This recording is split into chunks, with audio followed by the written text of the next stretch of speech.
Well, you got to get hot about it. Well, he set an airport on fire. Hey, I'm trying to do a commercial. Will you let me do this? Don't get hot.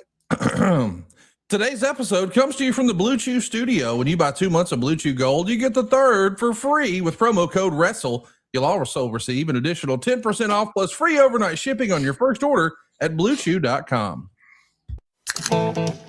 Welcome to Something to Wrestle With. Something to wrestle with. Bruce Prichard. Well, you know.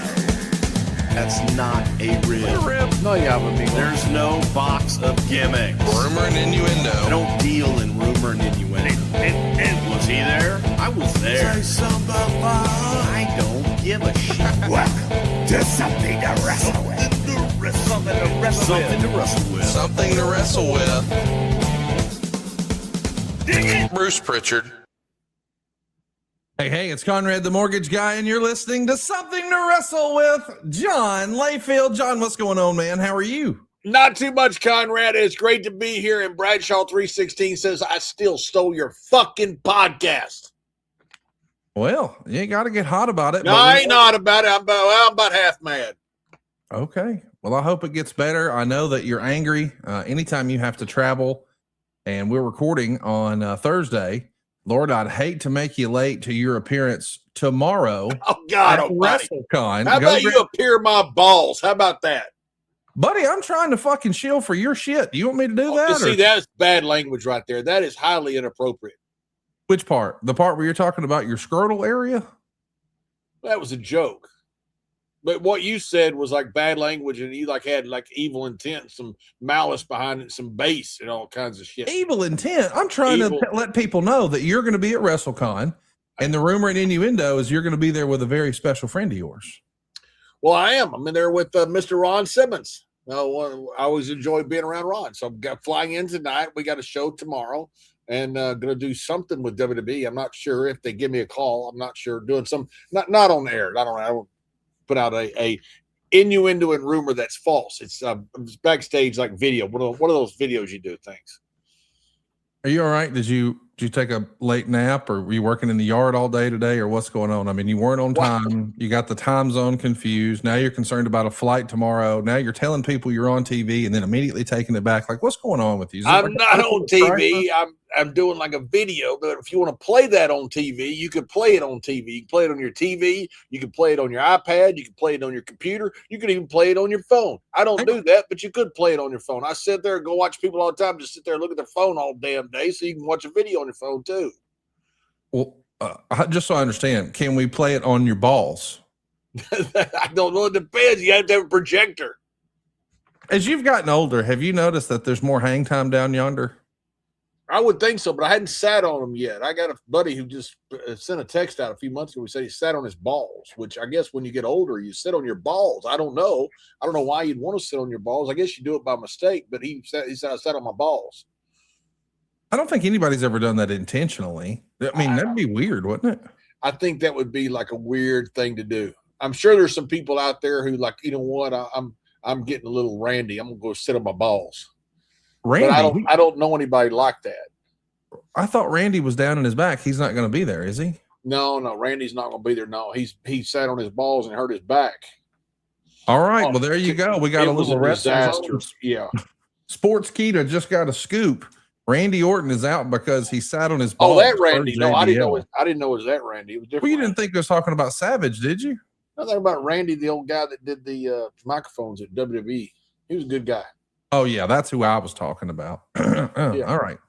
Hey, listen, if you would like to have this kind of fun, you can. WrestleCon is coming your way. You want to talk about weird? If you're in Minneapolis for SummerSlam and you're not going to WrestleCon, you're weird. Why don't you go see some of our friends? You heard it. JBL is going to be there. Ron Simmons is going to be there. Sting's going to be there. Kurt Angle's going to be there. Booker T.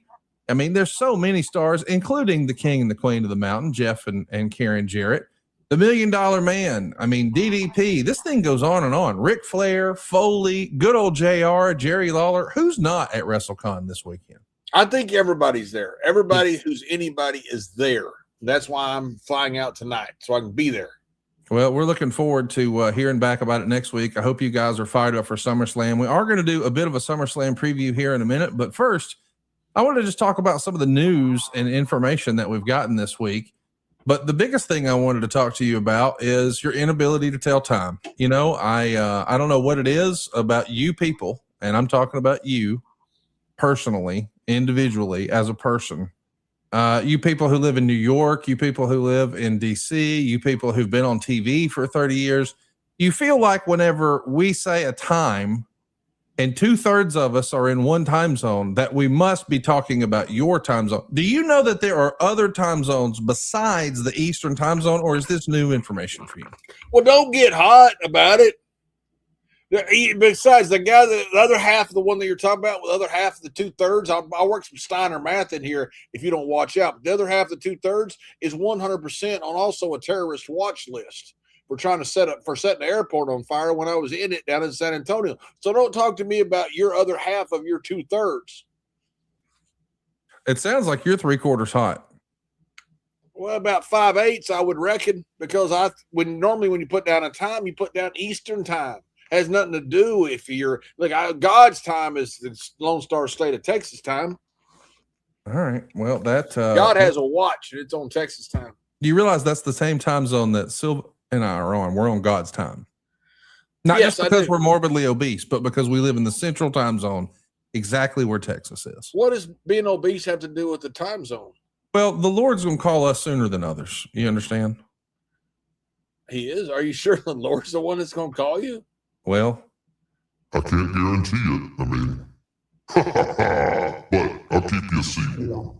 I was one of the guys that were playing like a eulogy for one of the wrestlers. I won't say who it was, but they're like, oh yeah, he's looking down from up above. I go, he may be looking up. Oh God.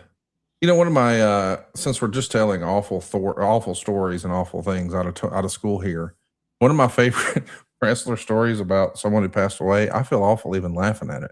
I won't say the guy's name because it was mean-spirited, but he said, when we were talking about someone who passed away, it was like he didn't miss a beat. 1, 2. Hey, what was the finish on that guy? Oh my God. The guy died and you asked what was the finish on that guy? It was unbelievable. I nearly wrecked the car laughing so hard. What was the finish on that guy? Wow. Hey, how many Deadpools has Michael Hayes screwed up every year? You know, respectfully, there was a time where I think a lot of people thought there were other names on that list, and they came out the other side so much better for it, like Jake Roberts. And, well, there's a lot of others. I mean, we don't have to make the list, but I'm just saying there are guys who we felt like, oh, man, he's in a bad way right now. And then they come out the other side and have such a resurgence in their career on the other side. I wish that every story, every sad story, or every addiction story in wrestling had that kind of finish. Well, I'm not sure. I don't know. Okay. Yeah. Well, no, don't get hot. I'm just saying that I'm trying to make a joke about Michael Hayes being on a Deadpool, and because we all thought, Michael Hayes is, Michael Hayes. He's a free bird. Names. That's on you. That's on you.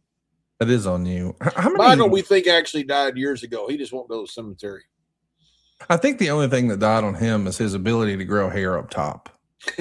Yeah, he has lost that ability. And but he's got it everywhere else. He wears hats. Well, yeah, that's true. And I'm pretty sure that all the tailors in his town are dead. I would hope they are. Good Lord. I don't know how you could actually design clothes like that and call yourself a tailor. And you're pretty hot about this time zone thing, aren't you? Oh, no, not at all. My favorite is you've got a 9 p.m. flight tonight, and you're like, guys, it's 2 o'clock. We've got It's not a 9 p.m. It's an 8 o'clock p.m. flight, and there's all kinds of traffic in this hellhole that I live in called DC. This is my favorite part, though, because you're like, guys, I just finished doing a podcast with Gerald Briscoe and PM Dawn. We talked about the history of rap in the 1960s, and now we got to get this shit on the road. I got the late games of baseball I got to get booked before I get on that plane. I got to get there early enough to get my 5 guys. I know exactly what it costs every single time. They see my big ass walking through there and just turn the grill on. 2505 every freaking time. 2505. All right. Rosa is the one that works the register. I love that this is for real. So listen, her name really is. This is all true. 2505. I get a double cheeseburger. I get the small fries and a large drink. And Rosa always tries to talk me into a chocolate shake, which I do sometimes, but that's extra. You do sometimes at the Oh airport? yeah, I do. You're an airport sometimes. doo-dooer. Oh, I'm an airport doo-dooer, yeah, but I don't really like to because I'd go in the handicap stall. You reckon that's why they set the sumbitch on fire? You were in there doo-dooing too much? It wasn't they. It was Dave Silva set it on fire. So listen, I am curious. I hate that my brain works this way, but you know, famously, Bruce Prichard used to come on this podcast back when he had a podcast. It was a long time ago. And he would give Jim Cornette's Wendy's order. Of course, Wendy's was notoriously Jim Cornette's favorite hamburger stand. And he had a very specific order, and Bruce would rattle it off. So I'm curious, when you go to Five Guys and you rattle off your cheeseburger order, what's it look like? Oh, I don't have to rattle off. They know exactly what I want every time. All right, well, just go with the fucking bit here. Yeah, I get a double cheeseburger, mustard only. No lettuce, no vegetables. And I have to say that if it's not Rosa, because they always screw that up, want to put like pickles and onions and crap on there that you're not supposed to put on a fucking burger. And so I get mustard only. Then I get like the small Cajun fries, because what they do in Five Guys is if it's a small order, they put it in there like it's a large order because fries are so cheap. They think they want to give you extra value is what they're doing. That's why Five Guys always stick so much extra fries in there. So I'm getting like a large order, but I paid for a small order. Then I get a large drink, which is usually a Pepsi. Wow, you go fully loaded Pepsi? Oh, I don't do diet. No, I'm a man. Have you tried Pepsi Zero? Used to be called Pepsi Max. It's in a black can. No. You should try it. Is it good? It's not like Diet Coke. It's pretty solid. I may try it. Probably not today, but Rosa will. I don't think they have it there. They have Pepsi and Diet Pepsi is what I think they have. I'll have to ask Rosa. Just so I know, is this a staple Five Guys every time? I'm wondering, like, do you tell Mrs. Layfield? And she's like, oh, let me make you something to eat before you go. Oh, honey, you know, I got on a date with Rosa. Don't be in here making me some salad. I'm going to see Rosa. Yeah, my Mrs. Layfield knows that I go to Five Guys every time. Now it's easier if I'm in Concourse B. It's a little bit of a hassle, like or C or something, because it's a long walk in DC Airport. Now if I'm in Concourse D, it's perfect because I'm right there by Five Guys. I love that we're spending so much time talking about your hamburger here, but I do want to ask, what's the heat with lettuce, tomato, and pickle? Oh, I'm a man. What does that mean? Simple. So you're saying anyone who eats lettuce, tomatoes, or pickles, those are not men? Just want to understand. Correct. Okay. Yeah. They're like children or women. Children or women. Okay. I will keep that in mind. Yeah. I will keep that in mind. This weekend, when you become adult, you quit eating that stuff. You quit eating lettuce as an adult. Yeah, unless you're a rabbit. Okay. An adult rabbit. Or even a child rabbit. What do children rabbits eat? Lettuce. What if there's no they eat less of it. Okay. This is starting to sound a little bit like Stories with Briscoe and Bradshaw, which you can enjoy anywhere you enjoy podcasts. What do you mean a story like Stories with Briscoe and Bradshaw? What are you taking a shot at Briscoe and Bradshaw for? How am I taking a shot? This reminds you of Briscoe and Bradshaw because we're discussing children's lettuce with rabbits. This is exactly what all the wrestling fans who tuned into this show wanted to listen to get their SummerSlam started. Let's talk a little bit about Brock's future. We heard about it this past Monday on WWE Radio. It's now called WWE Radio. It used to be the Busted Open station. I guess it was 156, Wrestling Nation 24/7, something like that. But Greca and the fam are now a part of the WWE offering. And Triple H broke it in, man. He showed up on Tuesday, and they talked a little bit about SummerSlam, of course, Monday Night Raw, and the new WWE Radio initiative. But Triple H says it's Brock Lesnar's decision if he wants to continue wrestling after SummerSlam. Quote, it's really in his court as to what he wants to do. For Brock, there's always gas left in the tank. I believe he's one of those generational athletes. It's just a matter of, is this the right time for him? It all comes down to, what does he see next for Brock? The great ones know when to call it a day. Brock will know, and he'll tell us in real time, live in Minnesota at SummerSlam, if there's a desire to see it, the fans want to see it. If there's a way to get it done, WWE will get it done. That's what we do. I don't know why WWE isn't selling That's What We Do shirts yet. I mean, this is the number one catchphrase of Triple H, but I've seen the rumor and innuendo that maybe after this weekend, Brock Lesnar takes a sabbatical. I can't imagine that there is a chance in hell that we have not a SummerSlam, but a WrestleMania in Saudi Arabia, and Brock Lesnar is not on that card. But if this is the last time we're going to see Brock for a bit, what can you share with us, your thoughts about Brock and his legacy in WWE? I think he goes down as one of the greatest of all time. And I'm not sure why people aren't talking about him being in that category right now anyway. I don't hear a lot of it, but I think he is. Like, I've never seen anybody that can wrestle, especially when all the guys are wrestling, 200 nights a year, 250 nights a year, whatever we were doing at the time. Brock was wrestling back then part-time and was still one of the best, if not the best on the roster. I've never seen anybody who can wrestle as few times as Brock does and have such great matches. He just has an incredible feel. I wrestled Brock a lot when he first started. He has an incredible feel, and it's just amazing what he's done. What the hell is that? That was your alarm telling you that you got to head to the airport soon. Your flight's in 7 short hours, so we better get you out of here and get this. Hey, Brock bit one bite out of every one of Big Show's donuts one time. It was one of the funniest things I've ever seen. So Big Show was supposed to be losing weight, and so he'd ordered like all these Krispy Kreme donuts, and we had this plate. They called it Magic because that was the guys back there. He was a magician. He was in like a fraternity with Copperfield and all those. It was great. It was awesome. He was awesome. I love the guy. He was a really nice guy. We called it Magic because of him. And Brock and Big Show had all these donuts back there. Well, Brock had found them, and Brock took one bite out of every donut.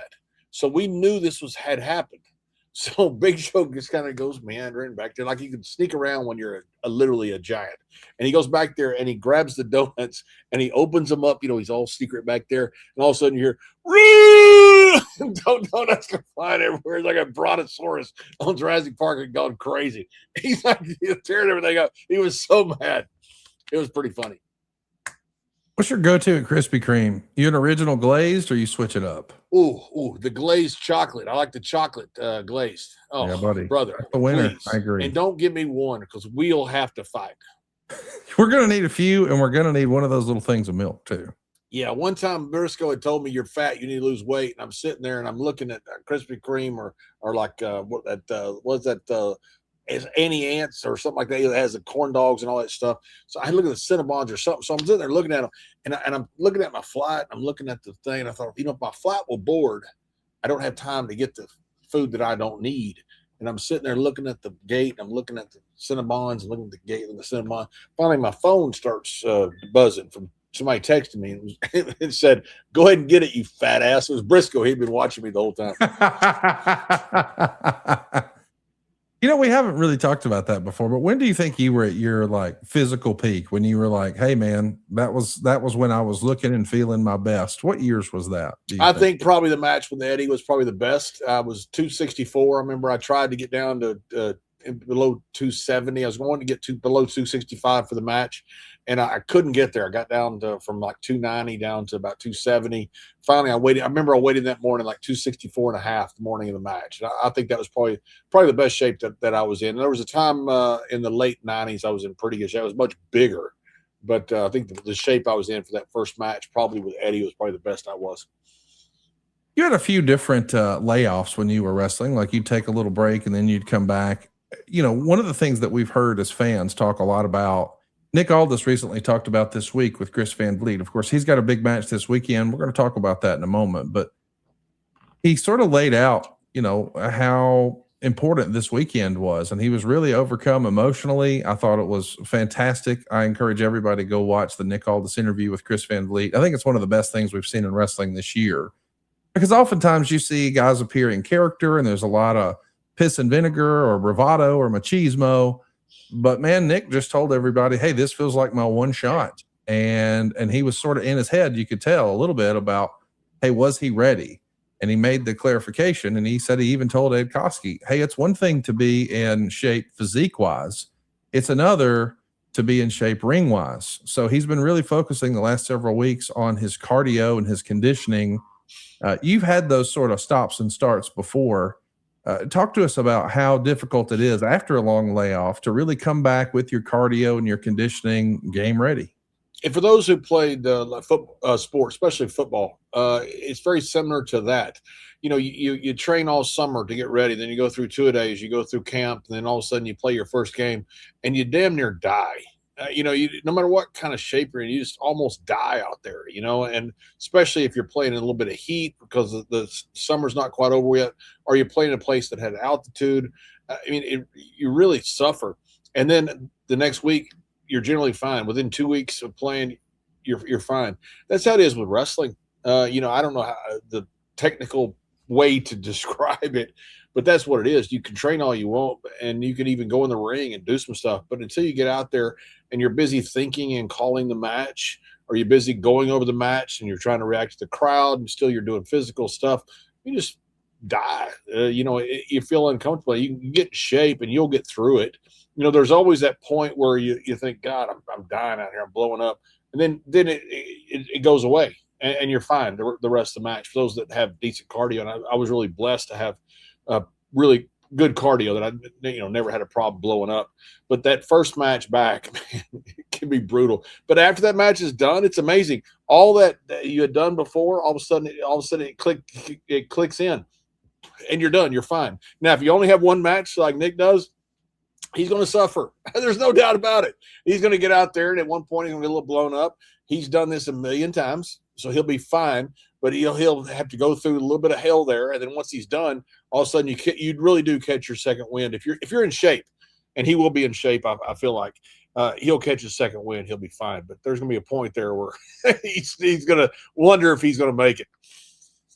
I'm really excited for Nick. I think the world of Nick personally. I just think he's a great dude, and I'm excited for him to have this moment. As a reminder, I still believe that his story with Cody Rhodes was the A story for All In. I know it didn't go on last, but the NWA World Title with Nick Aldis and Cody Rhodes, I think that belt hasn't meant that much before that or since.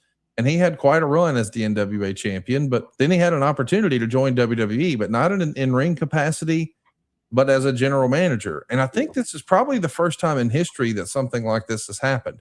I know there's been stars who had long layoffs before, guys like Shawn Michaels and Sting and others.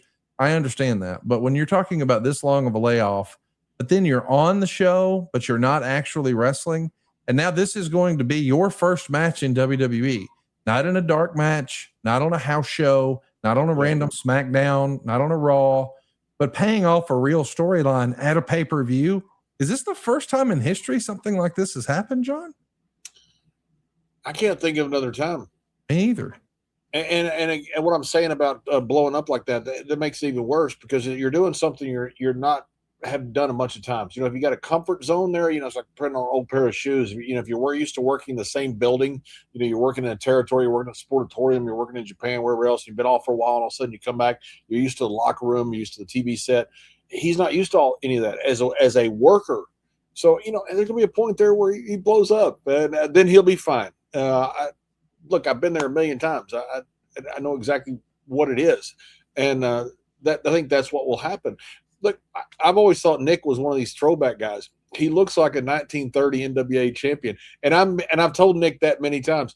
And that's a compliment for me. He's got that great throwback look. He's got that great physique. I think Nick will do great. I'm excited to see it. It's him and Gunther this weekend. And I'm really curious what this looks like for Nick on the other side of this. I mean, obviously, he got into pro wrestling for two reasons. One, he enjoyed performing and he enjoyed just the sport of professional wrestling. I'm sure he enjoyed the physical stress test that you get to put your body through and storytelling throughout a match. I get all that. But he also got into wrestling to make a living and to provide for his family. And now he's kind of had the best of both worlds in a lot of ways. He gets to still be a regular part of the program. He gets to perform. And he's with WWE, probably making a great living as the general manager of SmackDown. But man, I'm not a wrestler, but all I've ever heard is when you get the bug, you kind of have it. Like, what do you hope for Nick Aldis on the other side of this? Would you hope that he resumes the general manager role? Is that going to be difficult to get that bug out of his system, or from a storytelling piece? Would you want him to become a regular part of the roster? What would be your wish for Nick Aldis on the other side? I think it's an either or. I don't think you can be both. You might can do something part-time, but I don't think you can be both. if he has a great match with Gunther, and I feel like he probably will. Nick's a great worker, and Gunther is a great worker that's in shape. I say in shape, in ring shape. Nick's obviously not in ring shape. His mind's still there, everything else there. Physically, he's going to be in great shape. I think they're going to have a great match, and then they have to decide what to do. Are you going to make him a general manager? He's very good at it. Are you going to make him a worker? He's very good at that too. But I think there's going to have to be a choice there. I don't think you can do both. Now, we haven't seen a layoff like this before. We haven't seen a guy do both. Maybe you can. I just don't think you can. I think it splits storylines too much, and so I think he's going to have to be probably one or the other. And what a great choice for Nick to have if that's what it comes down to.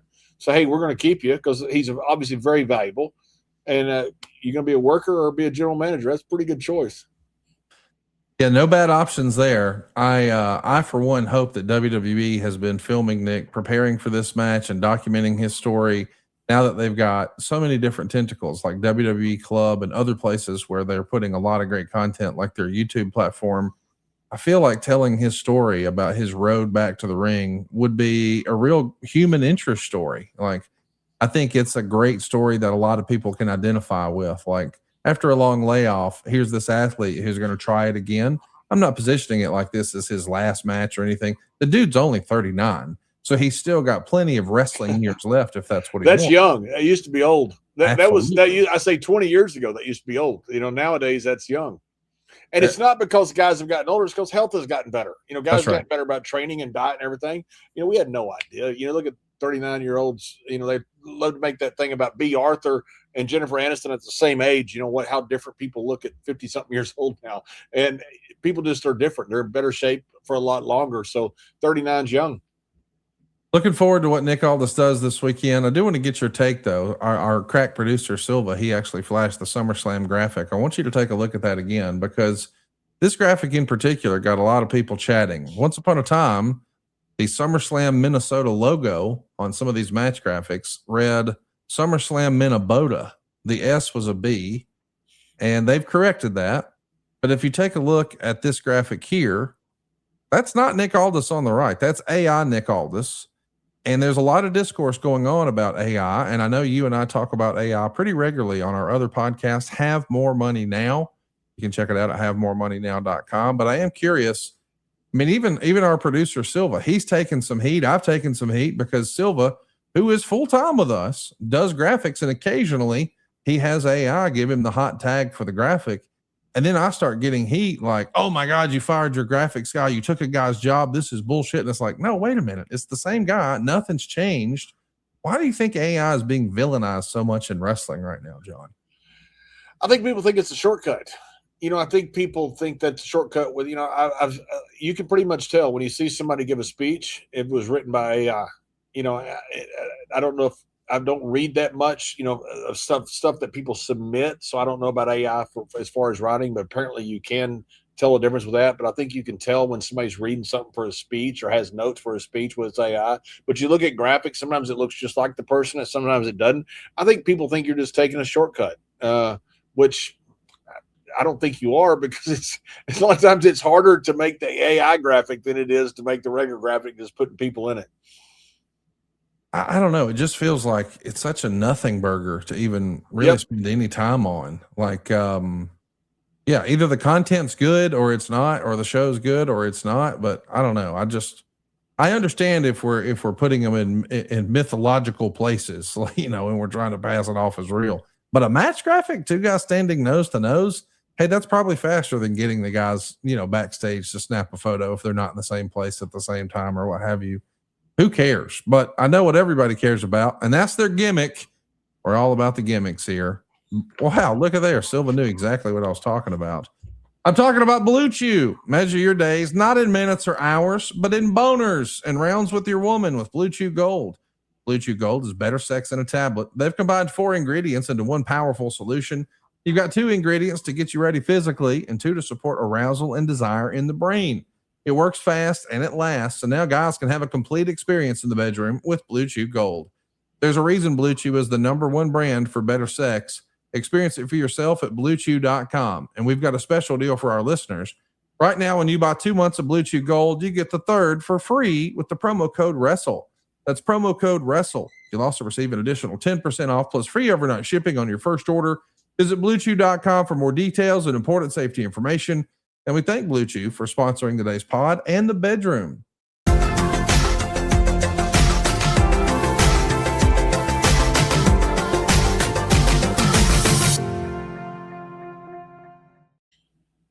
All right, let's welcome him into the program. One of our favorite parts of the show each and every week, John. It's Tony from Heritage Auctions. Tony, how are you, man? I am great. We're at the National Sports Convention this whole week, and it has been a whirlwind, flurry of consignments, a lot of people coming to the booth, looking at Jeff Jarrett's items, looking at the belts that we've got in this auction. So, yeah, it's been crazy, but it's a fun crazy, though, too. It's going to be a fun weekend. I think Tony Schiavone, Ric Flair, a lot of other wrestlers are going to be at the National this weekend. It's going to be a who's who, but they've got the WrestleMania 2 Hulk Hogan belt there. They've got the old NWA United States title there. Oh, there you go. You even see the River belt, the Stone Cold Steve Austin and the Rock belt from 1997. How about the Arn and Ole Anderson NWA National tag in your top right-hand corner? On your far left-hand side, that is a lot of pro wrestlers' first belt. That is the OVW World Title. It was held by John Cena and a whole host of others. This is a really cool display. You guys have a great setup and all at the National. So if you find yourself there, go by and say hello to Tony. And hey, if you're taking a look at some of these items and you wonder, hey, I wonder what my thing's worth. Well, send us your picture. Send us your story. It's wrestleworth@gmail.com. We would love to feature your item here and tell the story and then ask Tony what it's worth. And Tony, we've actually got a listener submission today. This is from our man, Justin. And he says, I'm curious about the value of an item I've been working on through the years at meet and greets. It's a signed WrestleMania photo. It's a 12 by 18 photo. It's framed to 21 by 27.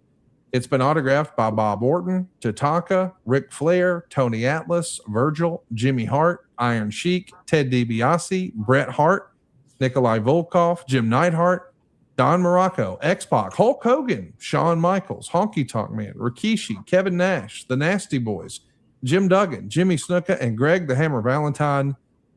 He points out, Justin does, that he's kind of run out of room to get any more, but he was thinking about having the outer matting sign. This is a really cool collectible. I'll admit I haven't seen many like this. I've seen a lot with the original WrestleMania 1 poster with Hogan and Mr. T. But this is something you could kind of display in your office or your home office. I kind of dig this. Tony, what do you think this would be worth? The value on that's going to be about that $2,500 to $3,000. Some of those guys, unfortunately, have passed away. So getting, you're not going to get the Iron Sheik. You're not going to get Nikolai Volkov, Jim the Anvil Neidhart. So that's, it's a piece that I call it a labor of love, because putting these together, takes multiple conventions to go to. And it is something that whoever got this done really put thought behind it. Look at how they used, silver paint pen. It really looks good against that WrestleMania sign.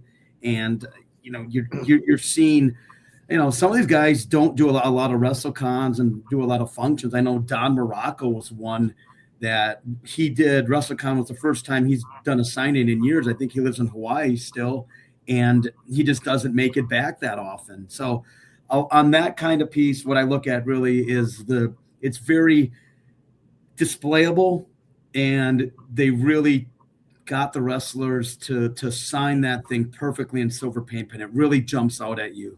Very cool item. Hey, Conrad, is that the Iron Sheik's? I'm sure that's his autograph. That's terrible. You don't like the Iron Sheik's autograph? No, it looks like a freaking 4-year-old wrote it. His autograph is very strange looking, and you'll sometimes see him on the 82, 83 tops. On the All-Star card, a lot of guys would get those signed.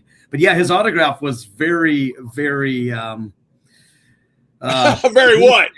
Almost like Joe Jackson's a little bit. It's very simplistic. Wasn't Joe Jackson illiterate?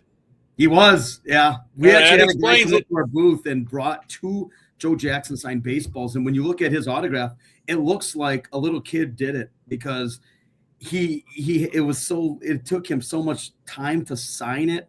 And most of the time his wife would sign for him, or they would literally put an X for his autograph. So, yeah. Really? Yep. How many Joe Jackson? I love Joe Jackson. What a great story. Shoeless Joe. How many Joe Jackson autographs are there out there? Are they very valuable? Probably total population of, probably about 30.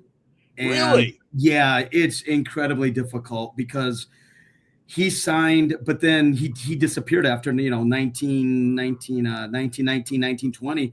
He was doing exhibition baseball games for a long time, and then he had a liquor store where he lived, but he did not sign much. And anybody that sent for his autograph, his wife signed, and to find his autograph is incredibly difficult. And he's one of those guys that gets Hall of Fame prices because of his story and how is the uniqueness, and he will go in the Hall of Fame at some point. And he should go in the Hall of Fame along with Pete Rose. And by the way, I don't want to bring this up because this is kind of embarrassing to me, but I think Dave Silva thought you were talking about Michael Jackson's father, Joe Jackson.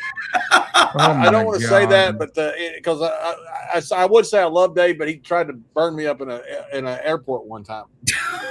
He did. He started a fire in an airport, tried to burn me alive. Wow. Tony, stay tuned. Before you finish up, JBL's going to start packing his carry-on. He's got a flight to catch in just 11 hours, so he's going to. Oh my goodness! Conrad is what we commonly call a dick. Wow, that's a rude comment. Yes, it is a rude comment. Tony, tell me about some other. I got to get to Five Guys. Rosa's waiting on me. It's 25:05 every time, right there, like D44, I think it is. I'm not sure. D34. Anyway, it's right in the D concourse in DCA. Where are you flying to? Are you flying to Minneapolis? I am, yes, flying tonight. You got to get a Blue Sea burger. That's a big thing up there. A what burger? Blue Sea burger. Where do you get a Blue Sea burger? They have one. They have one at the airport, actually. That's a pretty cool airport, Minneapolis. It is. That's where the congressman had the wide stance. Remember?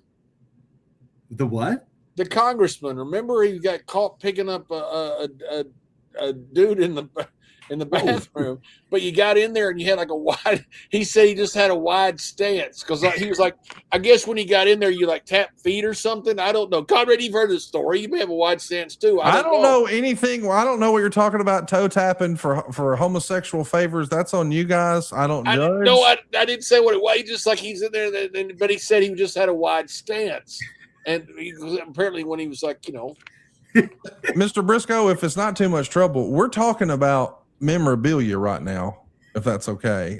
Tony, why you keep calling me Briscoe? Well, I'll let you put it together. You're a smart man, or you were before all the goddamn CTE took over.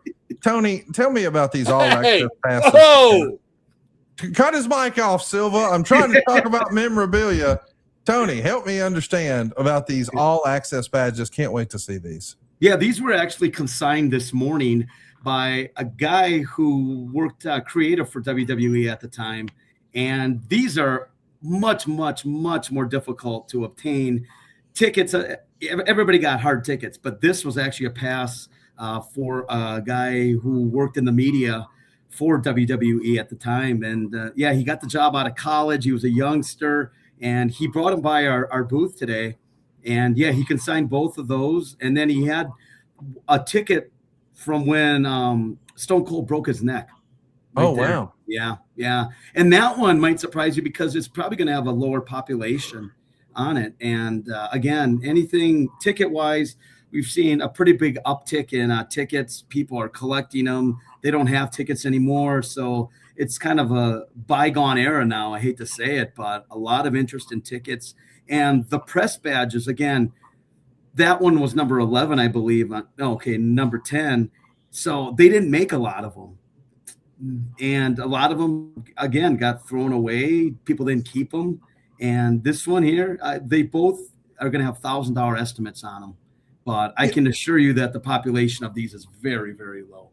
I did want to ask you about that because I see that he's had it slabbed and certified. And I've seen a lot of these passes before in the wrestling space. It's rare that I've seen one that's slabbed. It's more common for tickets. I'm familiar with that. Yes. Do you think it's necessary for passes? Does it add value? Talk to me about that. Yeah, I think what it does, it basically, even though we all know it's real, it authenticates it, and it helps for the display of it as well. I love, you can put that up in your man cave, and it's protected, And I think if somebody ever goes to sell it, a family member ever goes to sell it, it's much easier once it's authenticated. The number grade isn't, I don't think, going to make a huge difference because it is laminated, but still having it in that slab. And it's also going to be on the PSA population report, which is a big deal to have that on. So we got it for WrestleMania 17 and WrestleMania 18. Those are obviously huge WrestleManias. WrestleMania 18, famous, notorious for Hulk Hogan and The Rock. They absolutely stole the show. WrestleMania 17 is Rock and Austin in the main event. Most people count it as maybe the best WrestleMania of all time. But real history in that SummerSlam ticket. I love this one because you can actually see where the ticket was torn. Yep. And I know that collectors want them pristine, but to me, this shows that it was real. I don't know. I just like the look of it, and I love what this represents. Certainly a bygone era. You see Stridex Presents written on there. That's really, really rare to see that these days. You would just not see something like that. But then when you think about what this meant for Stone Cold, I mean, his career nearly came to a close. Bret Hart won the world title for the 5th time here, but maybe bigger than all that, this was the first premium live event in New Jersey in a long time. They had just changed the tax law. They had the governor there. They presented her with a women's championship. I mean, this was a big monumental moment for WWE and their business. Those aren't going to be in the August Platinum Night auction. We assume that'll be in October, or when will those be up? These are all going to be in the October catalog sale. So we'll get them back. We'll get them entered. We'll get them written up, and can't wait to sell these because, again, they're very, very limited. And they didn't make extras of these. And the SummerSlam one, it's those, if there would have been a lot of sunlight exposure to that ticket would not look as nice as it does now. So whoever did have it did not expose it to any sunlight, because those Ticketmaster tickets don't always age well. And there's times where you'll see where they're faded out so bad, but this one, I know there's a little bit of staining on it, but it still looks very nice still. I want to remind everybody, the Platinum Night auction is live right now. You can check it out over at ha.com. They've got something for everybody. They've got a branding iron from Andre the Giant. They've got an early application from the Ultimate Warrior and Shawn Michaels. Those are very, very affordable right now, only at about $250. But there's so many other cool items that are here. You've got a Rey Mysterio mask from 2012 at Survivor Series, loads of Jeff Jarrett stuff, a really rare autograph from Andre the Giant, Cactus Jack's wrestling pants from Sting era, the 90-92 era of Cactus Jack. That's there as well. But the Hall of Fame ring from Pat Patterson, I don't know why that jumps off the page to me. Right now, it's only at $5,000, John. And I know if you're a true historian of the wrestling business, I think it was Chris Jericho who said Pat Patterson was like our Yoda. I mean, this is the wise man behind Vince McMahon. And to know that you had his personal Hall of Fame ring, that feels like real history, John. Yeah, it is. There was nothing like Pat. I mean, Pat was unbelievable. He's a great person. Pat was a lot of fun to be around. I went out with Pat a lot, especially when we found a karaoke bar. Pat always stayed a little too long. He sang "My Way" was his first song, which was pretty good. Oh, Pat Patterson. Then he would get into like some French love ballads or something. Like, okay, that's enough, Pat. You're done. Pat was awesome. Pat was a real funny guy. Pat was a really sharp, smart businessman. You know, obviously the idea for the Royal Rumble came up through Pat, but so many more things. You go to Pat with it. Pat, I don't know what to do here. I don't know what to do here. Pat would sit there and just, in his head, it was all crazy words like boom, boom, bang, bob, boom, boom. It's just like when he talked. It was fun to talk to Pat. We're going to have a link in the description for today's show so you can see all these items. I mentioned that OVW belt. I mean, this is a belt that was worn by John Cena and Cody Rhodes and right now, John, it's only at $5,200. I think the best value right now is that NWA United States Championship. I made a full price offer based on the estimate, and it's only at $10,000. I'm going to go register to see if I can snag that one. I'm kind of surprised to see the Gorgeous George robe already at $22,000, but the show stealer, and we knew it ahead of time, is the WrestleMania 2 Hulk Hogan belt. They're still about 3 weeks away from the end of this auction, so there's still plenty of time for you to go get registered. But with 3 weeks out, John, that belt has already passed $140,000. How about that? Yeah, I'll be interested to see where that thing ends up because that is one of one, man. That's a pretty cool belt, and the places that belt has been, the people that have worn that, the matches that it's been in. I mean, that's really cool. That's a huge part of history. You know, WrestleMania doesn't go well. You know, Vince probably still makes it and probably still takes over the world, but the reason that he was able to is because of Hogan, and WrestleMania did go really well. So this is a huge part of our history. Now that the auction is live, and Tony, you've told us before that whenever, you know, an auction like this goes live, there's some bidding activity up front, and then it gets really crazy towards the end of the auction. Given where we are right now, that we're already at 140 grand, which is like 170,000 with buyer's premium, and we've got more than 3 weeks to go, where do you think the WrestleMania 2 belt could wind up? I still think it's gonna approach 1 million. I really do, and it's just such a hurry up and wait. It's, you know, everybody waits till the last possible moment to bid, and we've seen some things triple in price the last day. That's when the serious bidding really takes place. It's always at the beginning, then it's a little more stagnant in the middle. It's guys just getting that first bid in, and I really believe that's going to get $1 million. Because it's so special, it's so iconic, and I've said it before though too. It may not even be a wrestling person; it may be an investor, somebody that has seen what the wrestling memorabilia is doing. And I mean, that is just such an iconic belt. When you think of Hogan, that's the belt that you think of. That, you know, the Hulkamania era and WrestleMania 2. I mean, Hogan Bundy. I mean, it was making its, you know, big surge ahead still then, and that's one that last day it's going to go crazy. And when I look at an auction, you can see how many people are tracking it. That's what I look for a lot of times. How many guys are tracking it? That doesn't mean they're going to bid, but you're more apt to bid if you're tracking an item than if you're not tracking an item. That's interesting. I didn't really think about that. I need to pay attention to that. I am curious though, and I guess we'll find out. What is more valuable, and what would you rather have? Let us know in the comments below. The WrestleMania 1 Hulk Hogan boots or the WrestleMania 2 Hulk Hogan belt. It really comes down to what is your preference. And I know that there's a lot of significance, and the real value of these items comes to the events they can attach themselves to. Obviously, there's no other WrestleMania more important in theory than the very first one. But the belt, I don't know. There's something about displaying a belt, like from a display, like once you own it and you've got the thing, where are we going to display the thing? It feels like it might be cooler to me as a fan to display the belt rather than the boots. But I do get the allure of the first WrestleMania. I guess we're going to find out in a couple of weeks what this looks like, right, Tony? Yeah, exactly. I would vote for the belt just because of the uniqueness. And again, you can really put that thing in a man cave and it just jumps out. The boots are great. They were used for an extended period of time. But to me, I think the belt trumps the boots. Well, I can't wait. You guys can go get registered right now at ha.com. It's important that you don't wait until the last minute to get registered. I'm going to encourage you to go ahead and do that right now. You'll get push notifications. You'll get some emails. You'll get some updates. If you're tracking something, then you can monitor it. Go ahead and register right now. It's ha.com. We've got a link in the description for today's show so you can see all the wrestling items. There's something for everybody starting at just $250, but really cool memorabilia, really cool wrestling history. Tony, I can't thank you enough for making time to jump on with us. This was fantastic. Thanks for having me, and safe travels. Thanks, Tony.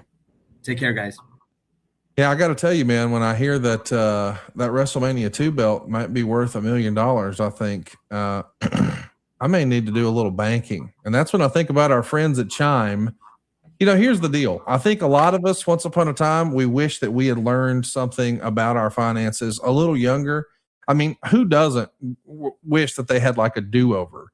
Well, I do feel like there's a way for you to help your younger people in your life, whether it's your nieces, your nephews, actually your family household. You know, what are your kids doing? What are you teaching them about money? What are you teaching them about banking? A lot of us, what we do is we pick a bank when we're like 16 and we never look back. But Chime, man, they're changing the way people bank. It's not like traditional old banks who charge fees and gatekeep perks and rewards. I absolutely love that Chime offers the most rewarding fee-free banking of all. No overdraft fees, no monthly fees, no minimum balance fees. You don't have to be a young person to enjoy a good deal.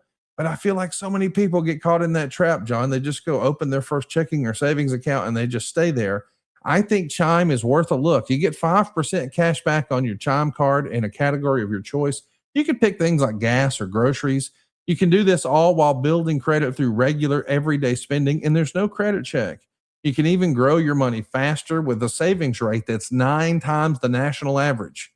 You heard me. This ain't starter stuff. This is the big leagues with Chime. 9 times the national average for your savings rate.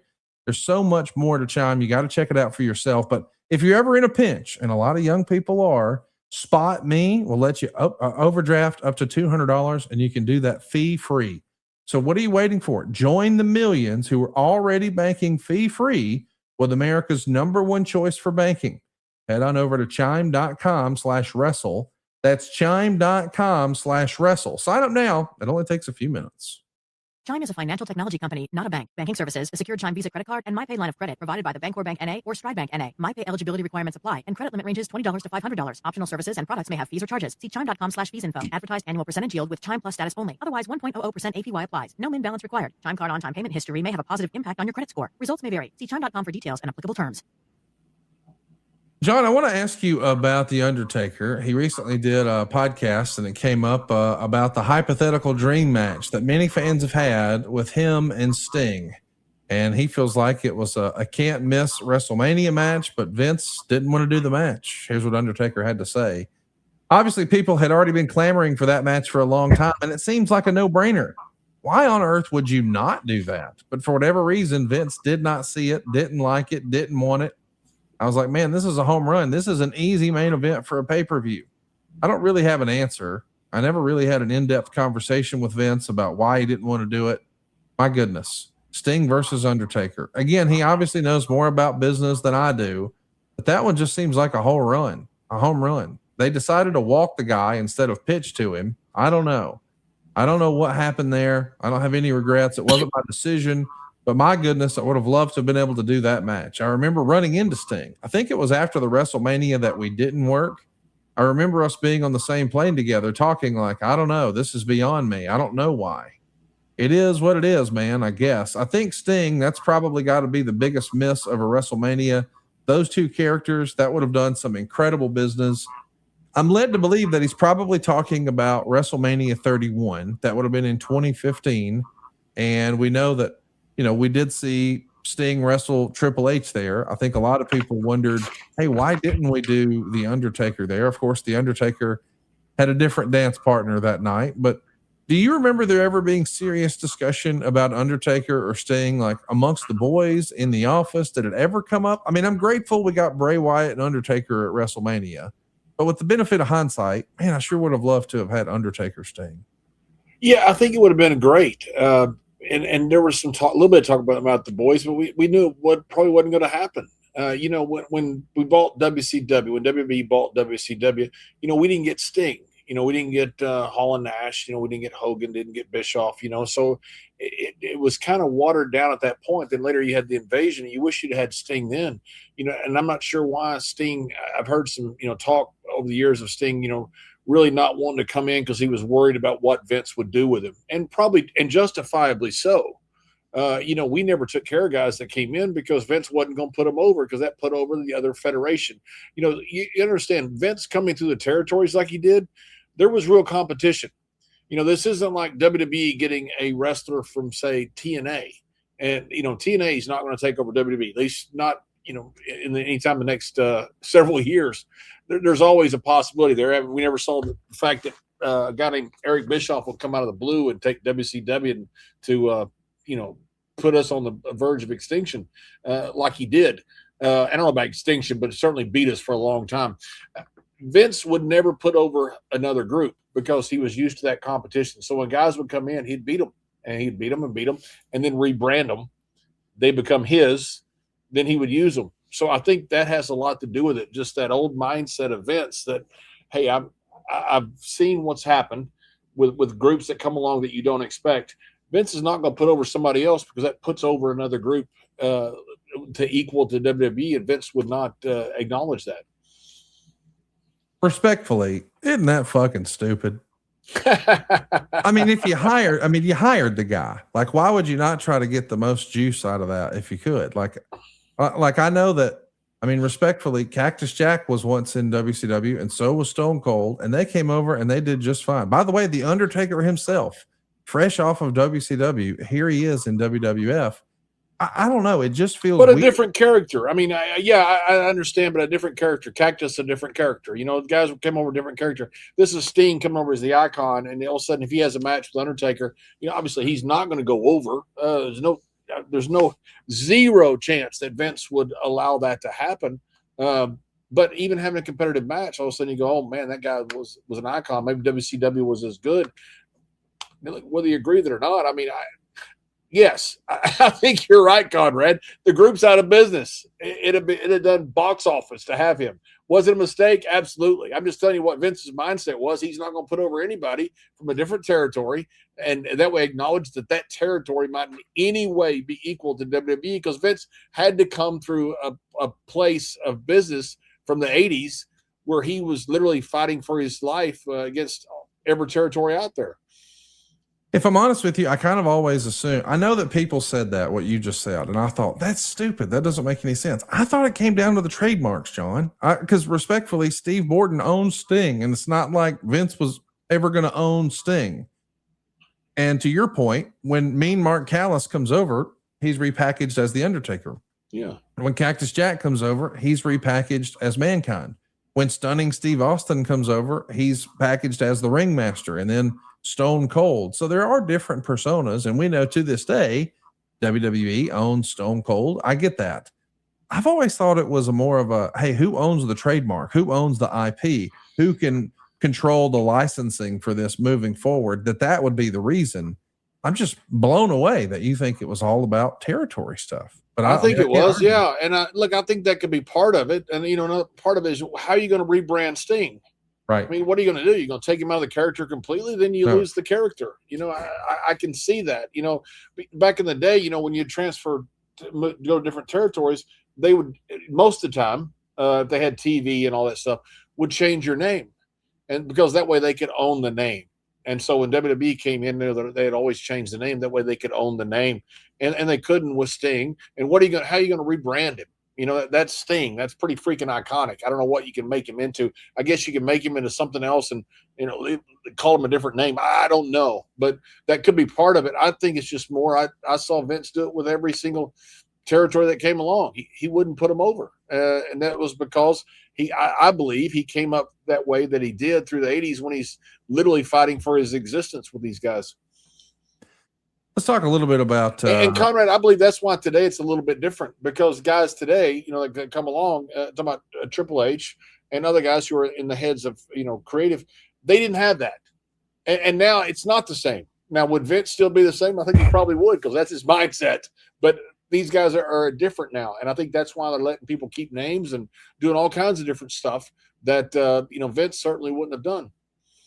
It does feel like the modern WWE, they're still very much in the IP game. Of course, Powerhouse Hobbs is now Royce Keys. He'll be making his SummerSlam debut this weekend. He was recently asked, hey, what happened? You debuted at Royal Rumble and then you disappeared. He pointed out, man, I've been working house shows. I've been working dark matches every single night before Raw, before SmackDown.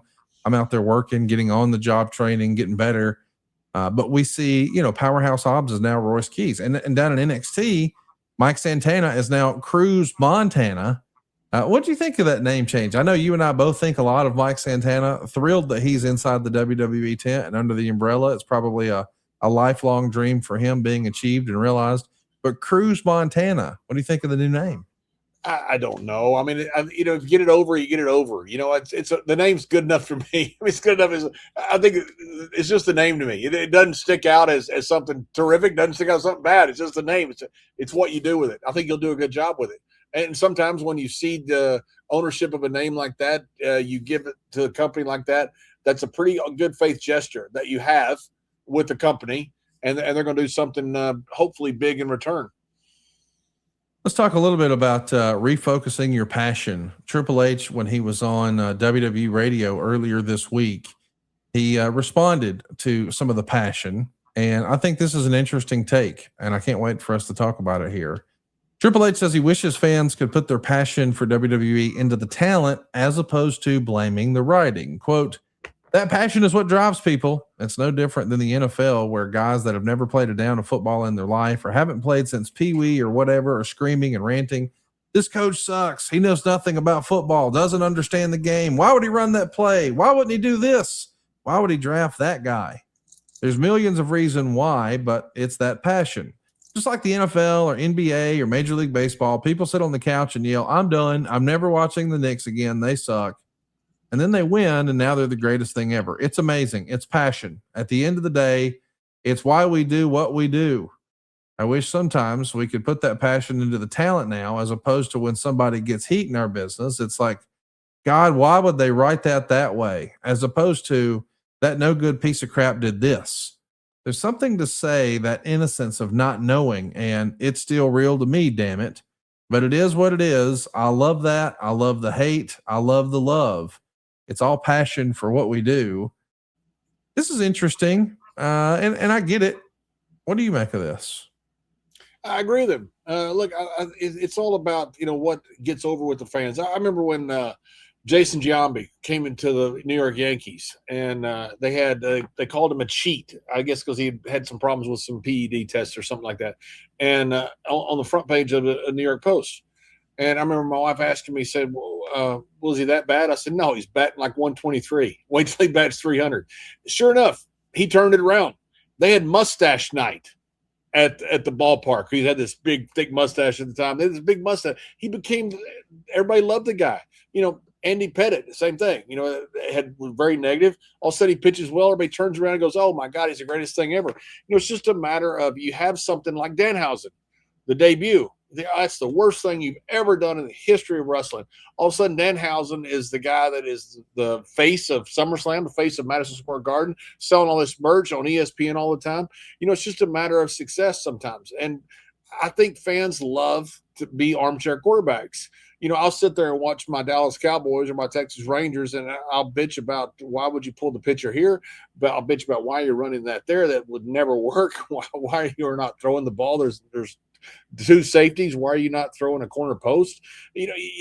And I think that's part of the fun of sports. I think it's part of the fun of wrestling. The difference is you got phones now. And so everybody has a voice out there, which you didn't have 20 or 30 years ago. And so now a person that's out there who just has an X account can be on the same record that The Rock has, or somebody that has, millions and millions of followers. And everybody has a voice. And I think that's what it is. It's just, these people have a right to do it. I think that's part of the fun for a lot of people. Now, does it spoil it for some other people? Yeah, if they read it, it does. If they don't, it wouldn't. I love talking about, wrestling and just the inner workings of it and how it works and why it works. But I do think sometimes we overcomplicate it and we can't just enjoy it. We can't turn our brains off and just watch it for what it is. And I myself find myself watching certain segments and I'm thinking, man, that absolutely sucks. But then I'll have a young person in my life. Like once upon a time, I remember, and I may have told you this story before, when Naomi won the belt the first time. This is when she was doing like the glow up deal. So they would turn the lights off and everything was neon and glowing in the dark. Well, she put lights around the belt to make it do the same thing. And so when she comes through the curtain and she's got a lit up belt that's glowing in the dark, I'm thinking to myself as a belt nerd and belt collector, man, this is the worst. I can't believe they would do that. And my daughter said, oh my God, Dad, that's the coolest belt I've ever seen. I love it. And I thought to myself, okay, it's just not for me. But everything on the show isn't supposed to be for you. Dusty Rhodes once used to say that, hey, it's supposed to be like the circus. There should be something for everybody, like a buffet or something. So it kind of clicked for me that, when I was a kid and the $1 Million Man came out wearing the $1 Million belt, which as an 8-year-old, I thought was the coolest thing ever. I'm sure my dad thought, boy, this is the cheesiest shit. But it's not for me. So there's some segments, and I know that there was some criticism this week about the Danhausen segment on Raw. I'll admit I haven't seen it yet, but I know that a lot of people were bagging on it. It maybe just wasn't designed to hit for them. I don't think that, when there's over the top violence or there's something that's a little silly or there's something that's funny, by the very nature of it, it's going to be polarizing, right? Yeah. You're talking about selling out football stadiums. And if Yeah. you're talking about selling out football stadiums, you're going to have everybody in the world that is there. You're going to have from kids to older people to people that are more hardcore to people who just new to wrestling to people that want to be entertained to people that want to see an athletic contest. You're going to have everybody in the world. And, wrestling is at its best is a variety show, and it gives something to everybody. So invariably, if wrestling is correct as a variety show, you're going to see something go, that's not really for me. And also, I think you appear smart by saying negative things. Nobody appears smart, I don't think, but going, man, that was great. And there's always going to be someone out there going, great. You don't remember when Billy Robinson did this in the 1970s? And you bring up something really esoteric and something that's brought up and it's a reference that most people don't know, and you sound smart doing it. Go, this was terrible. This was the worst thing ever. And you sound smart doing it. I think that has a lot to do with it as well. Most critics don't make a living if they're positive. And so I think that's why you have a lot of negativity on social media. Let's talk a little bit more about what's going down this weekend. Of course, the entire wrestling world is going to be looking at SummerSlam in Minnesota. It's a 2-night affair, and this is the second time we've had 2 nights. They're going to be where the Vikings play, and I don't think it's going to be completely sold out, but they will have, 35, 40, maybe more than 40,000 fans each night. Huge crowds. And one of the things that's going to be roaming around town, around WrestleCon, and I'm sure around the building, the Danhausen ice cream truck. I don't know how many people had this on their bingo card, but this has got to be one of the cooler integrations I've seen in WWE history. What do you think of this, John?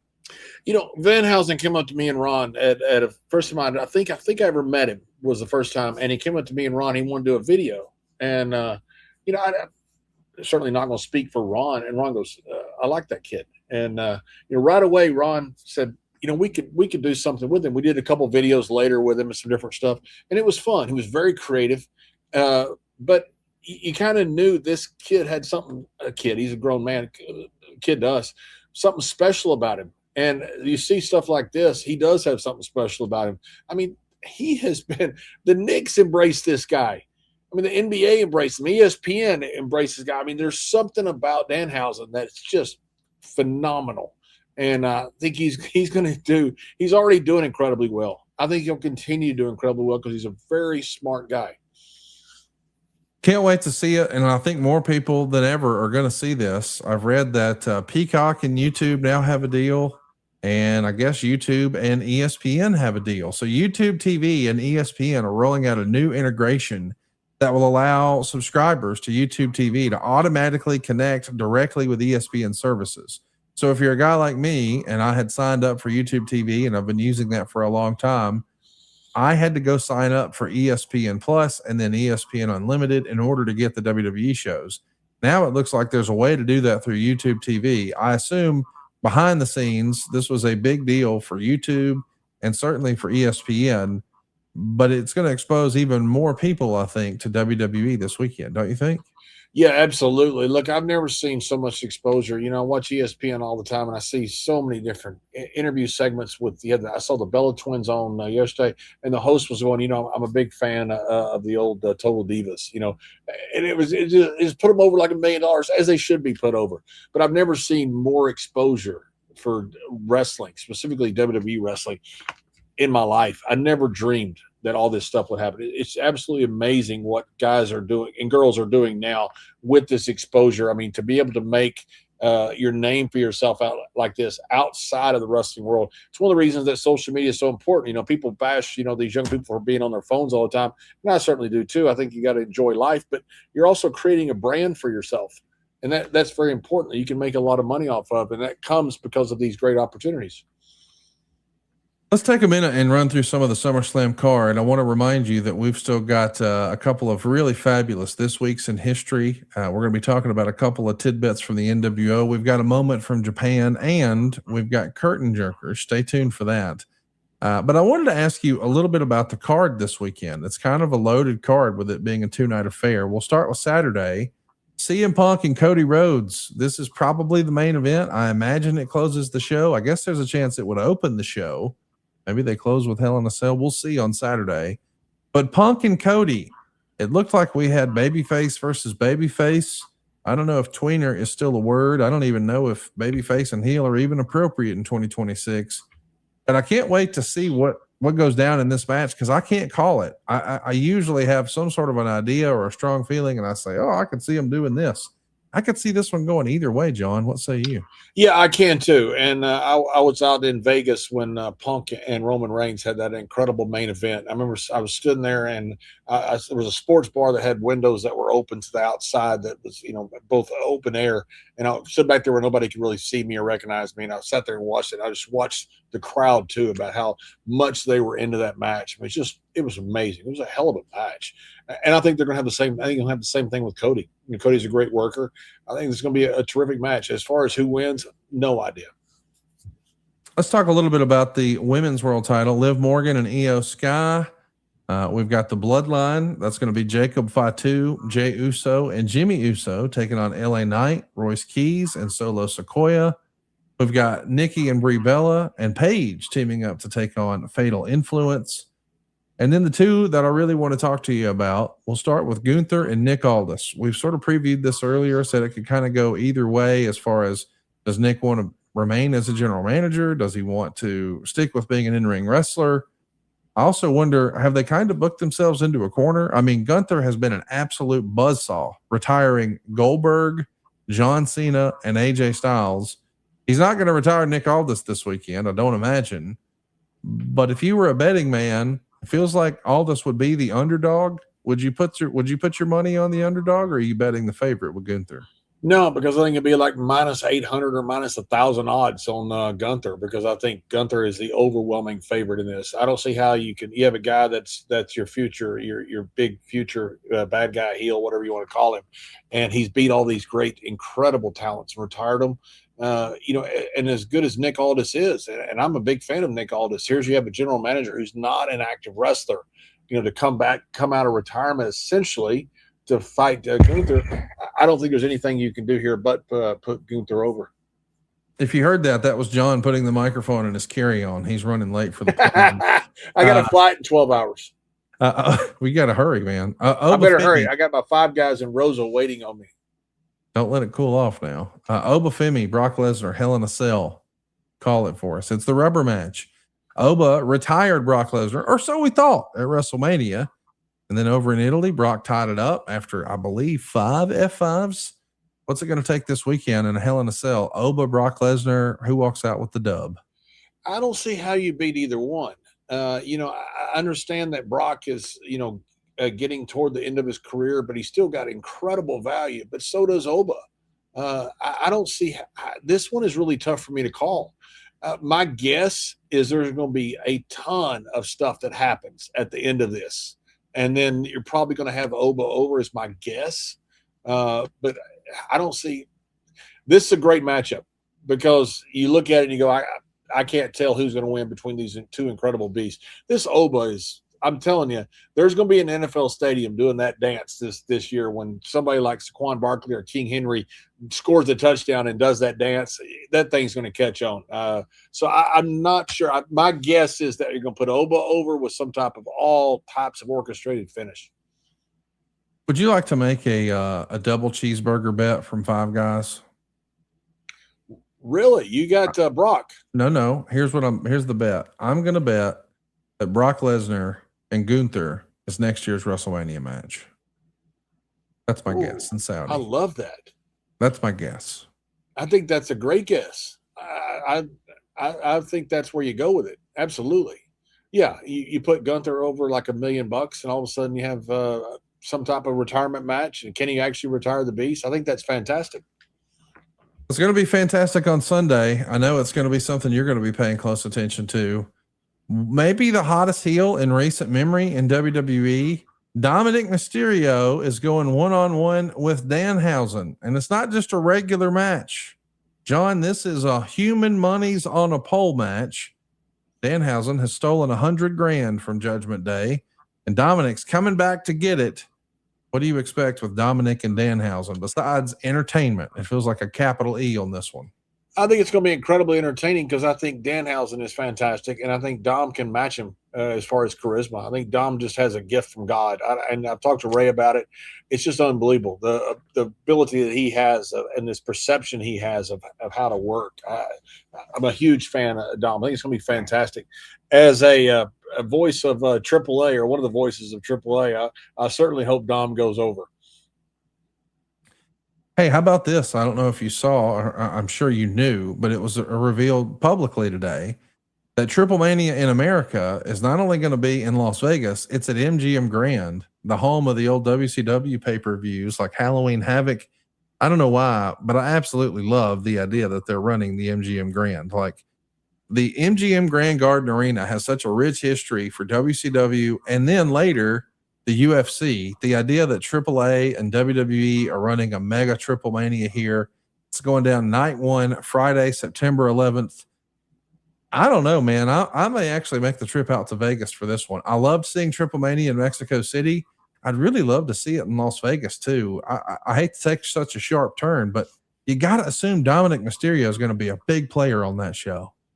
I think he has to be. I mean, you know, Rey Mysterio is the general manager of AAA, and you've got this incredible dynamic of Rey Mysterio and Dom, and you also got the incredible dynamic of Dorian with Miss Pena. You know, obviously her husband, Dorian, the son of Miss Pena, her husband, Antonio Pena, was the one that founded AAA. I mean, there's an incredible family dynamic here. So, yeah, I think Dom's going to be a huge part of Triple Mania, which he should be. That kid's over, man. It's a pretty good, it's a pretty wild storyline down there. And I think AAA is the hottest show in wrestling right now, mainly because I'm on it.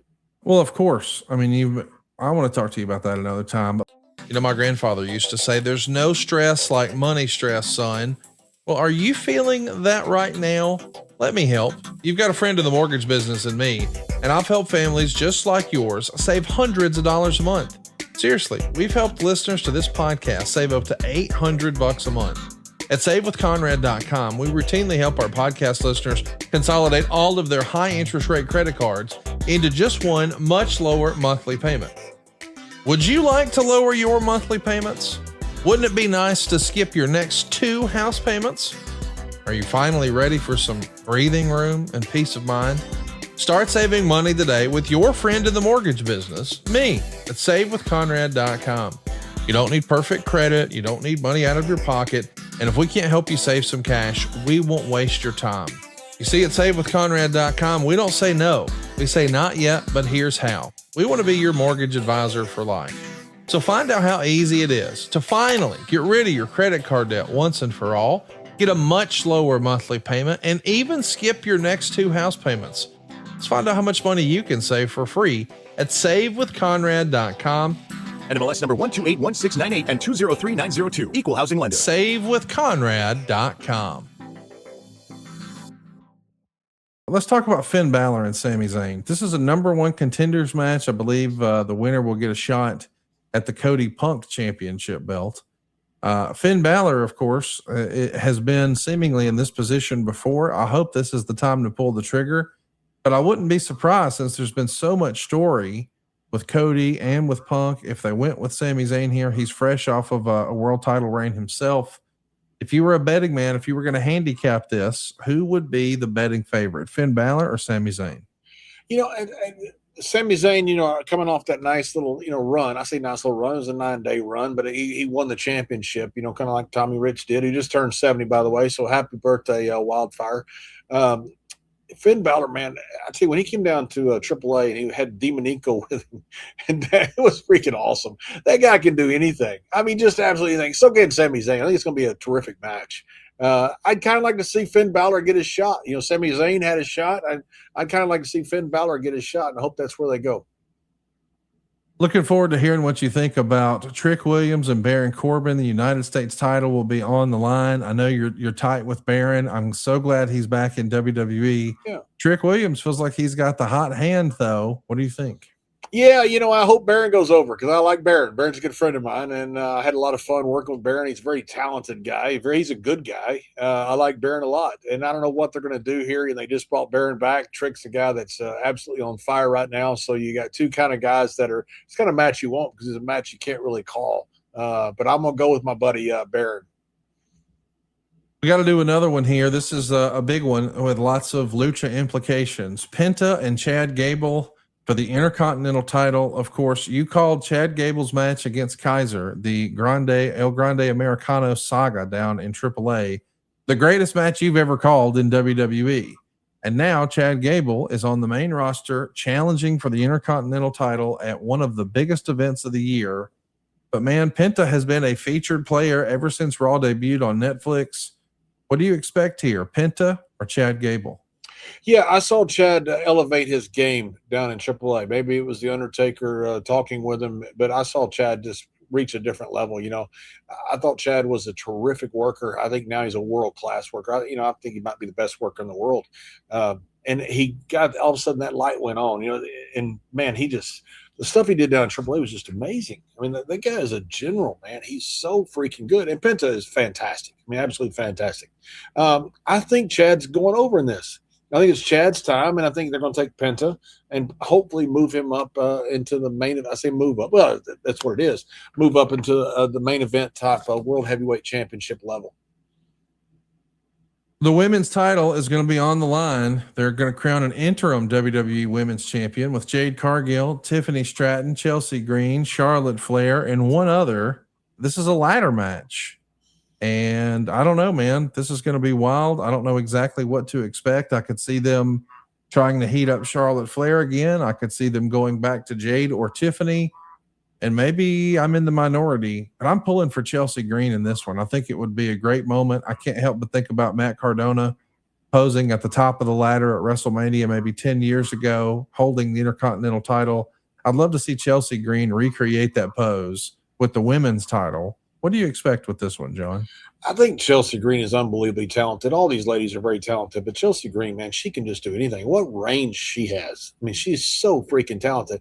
And after that Unreal stuff came out, where the fans have kind of gotten behind her, because they say we weren't going to use her. I think there's some real groundswell here for Chelsea Green. I hope Chelsea Green, and I think, if I was betting, that's what I bet on, Chelsea Green.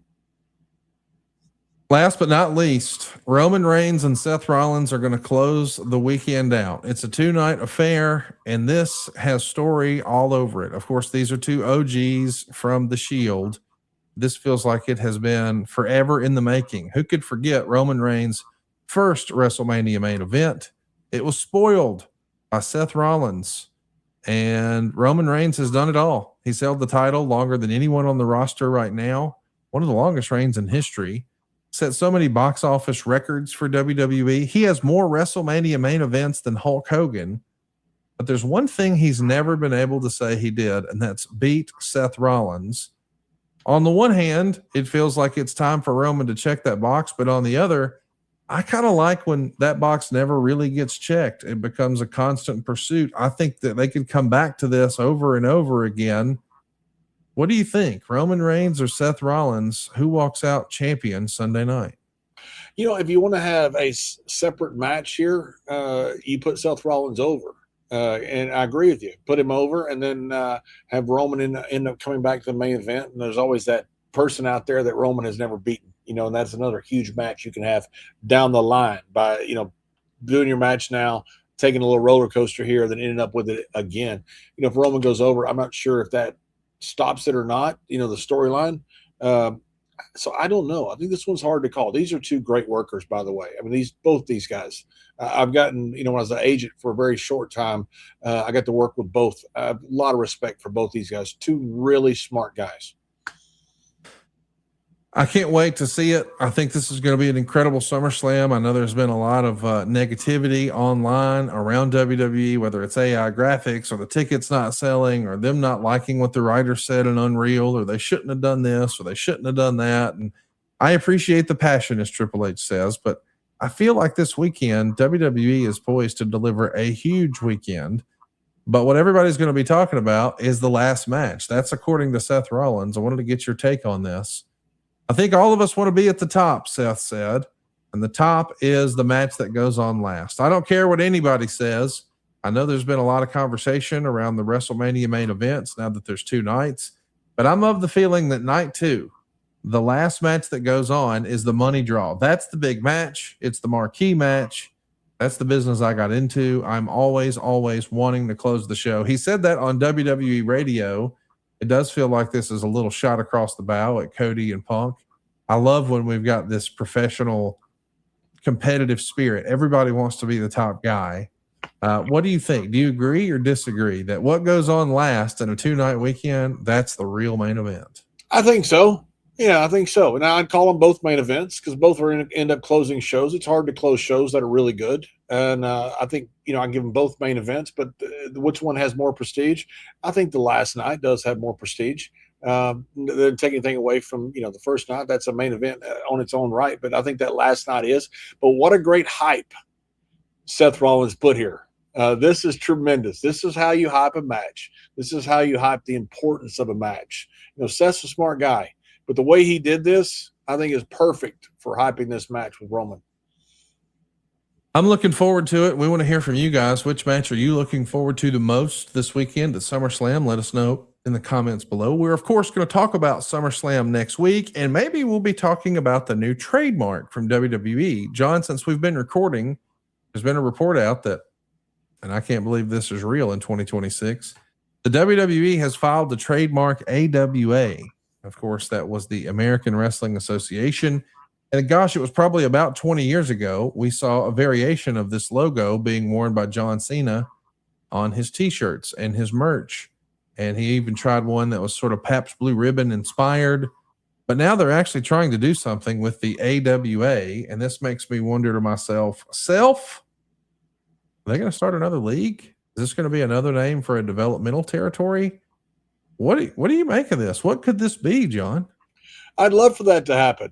They got so many different places that they're building new talent. I'd love for that to happen. Have the old AWA. You got such great history with it, such great history with the titles, with characters, with legends that are through it.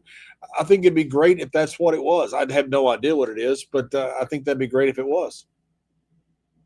We also wanted to take a minute and talk about, I don't know if you saw this, but there's a new Jeff Hardy coffee table. And I think this is exactly what Mrs. Layfield is going to want this Christmas. Have you seen this? I haven't. Buddy, I can't wait for you to see it. This is a coffee table that was made by the designer Cam Van Dam. And what he's done is he's turned Jeff Hardy's infamous Swanton Bomb into a table. He's only making 150 units. And I guess it was inspired by a Rick Owens wax figure table. But now you've got an opportunity to have a Swanton table. It's $1,500 is what it retails for. And I for one, think this would really work nicely in your living room there in Washington, D.C. Yeah, I think I'll take it. I always wanted a Jeff Hardy. There we go. Always wanted a Jeff Hardy table. I never thought I'd be able to get one, but now I'm able to get a Jeff Hardy table. So I think this is perfect for my man cave down here. No, I want it upstairs in the living room. I want to see Mrs. Layfield propping her feet up on that, watching Designing Women or something. I think she'd love it. I think she would really be happy that I bought her that for either her birthday or for Christmas. Yeah, maybe Valentine's Day. Who knows? Wonderful idea. Jeff Hardy, the Valentine heartthrob for, yes. Is it possible, we saw CM Punk do this once before. We've seen a few guys do it. Do you think it's possible that you could do like a Jeff Hardy cosplay here on the show? Could we get you to like paint up and put the arm sleeves on and do the dance? Can you do the Jeff Hardy dance? Oh yeah, very good at it. I used to do it all the time backstage. Really good at it. Me and Ron both really good at the Jeff Hardy dance. Yeah. So yeah, if I did it, people would want me to do it all the time, but I don't mind doing that. We're ready to see it. I mean, I just played the drum roll. We're ready for it. Let's see. Well, I've got a flight to catch, or I would. I got to go to Five Guys in the Concourse D and talk to Rosa. 2505 is my bill.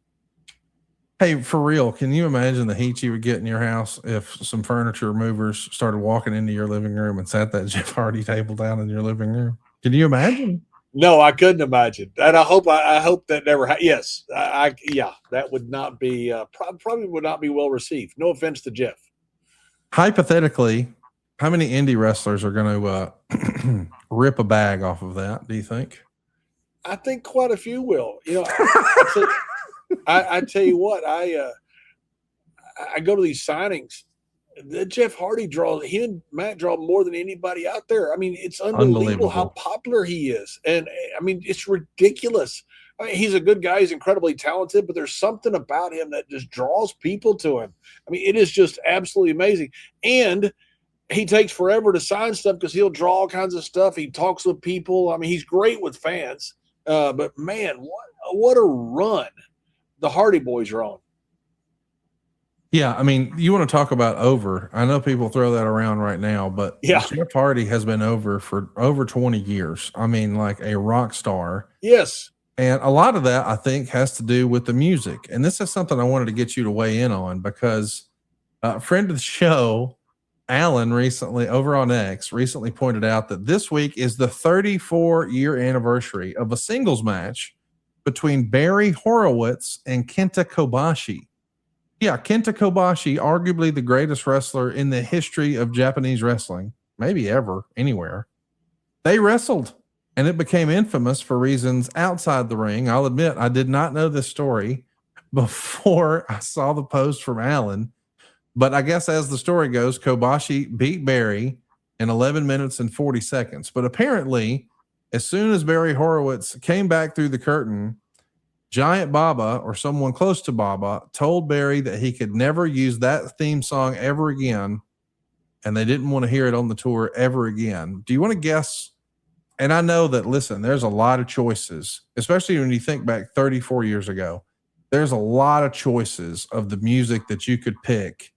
Like, you know, what are you going to come out to? Is it going to be Metallica? Is it going to be AC/DC? Like, if you were going to pick a wrestling theme song in Japan from 34 years ago, John, so we're talking 1992, what would you pick, do you think? Oh, I'd pick something like Thunderstruck from AC/DC or something like that. Something real kind of with a real good edge and a good beat to it, something like that. He went a different direction. Let's take a listen.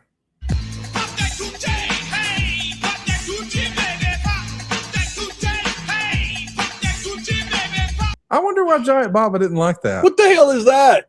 That's Two Live Crew, Pop That Coochie. And that, no. Yeah, that's the ring song that Barry Horowitz played to go wrestle arguably the greatest wrestler in history, Kenta Kobashi. There it is. Why would he do that? Well, because it's over. I mean, listen, it's kind of catchy. You can bob your head to it. Listen. What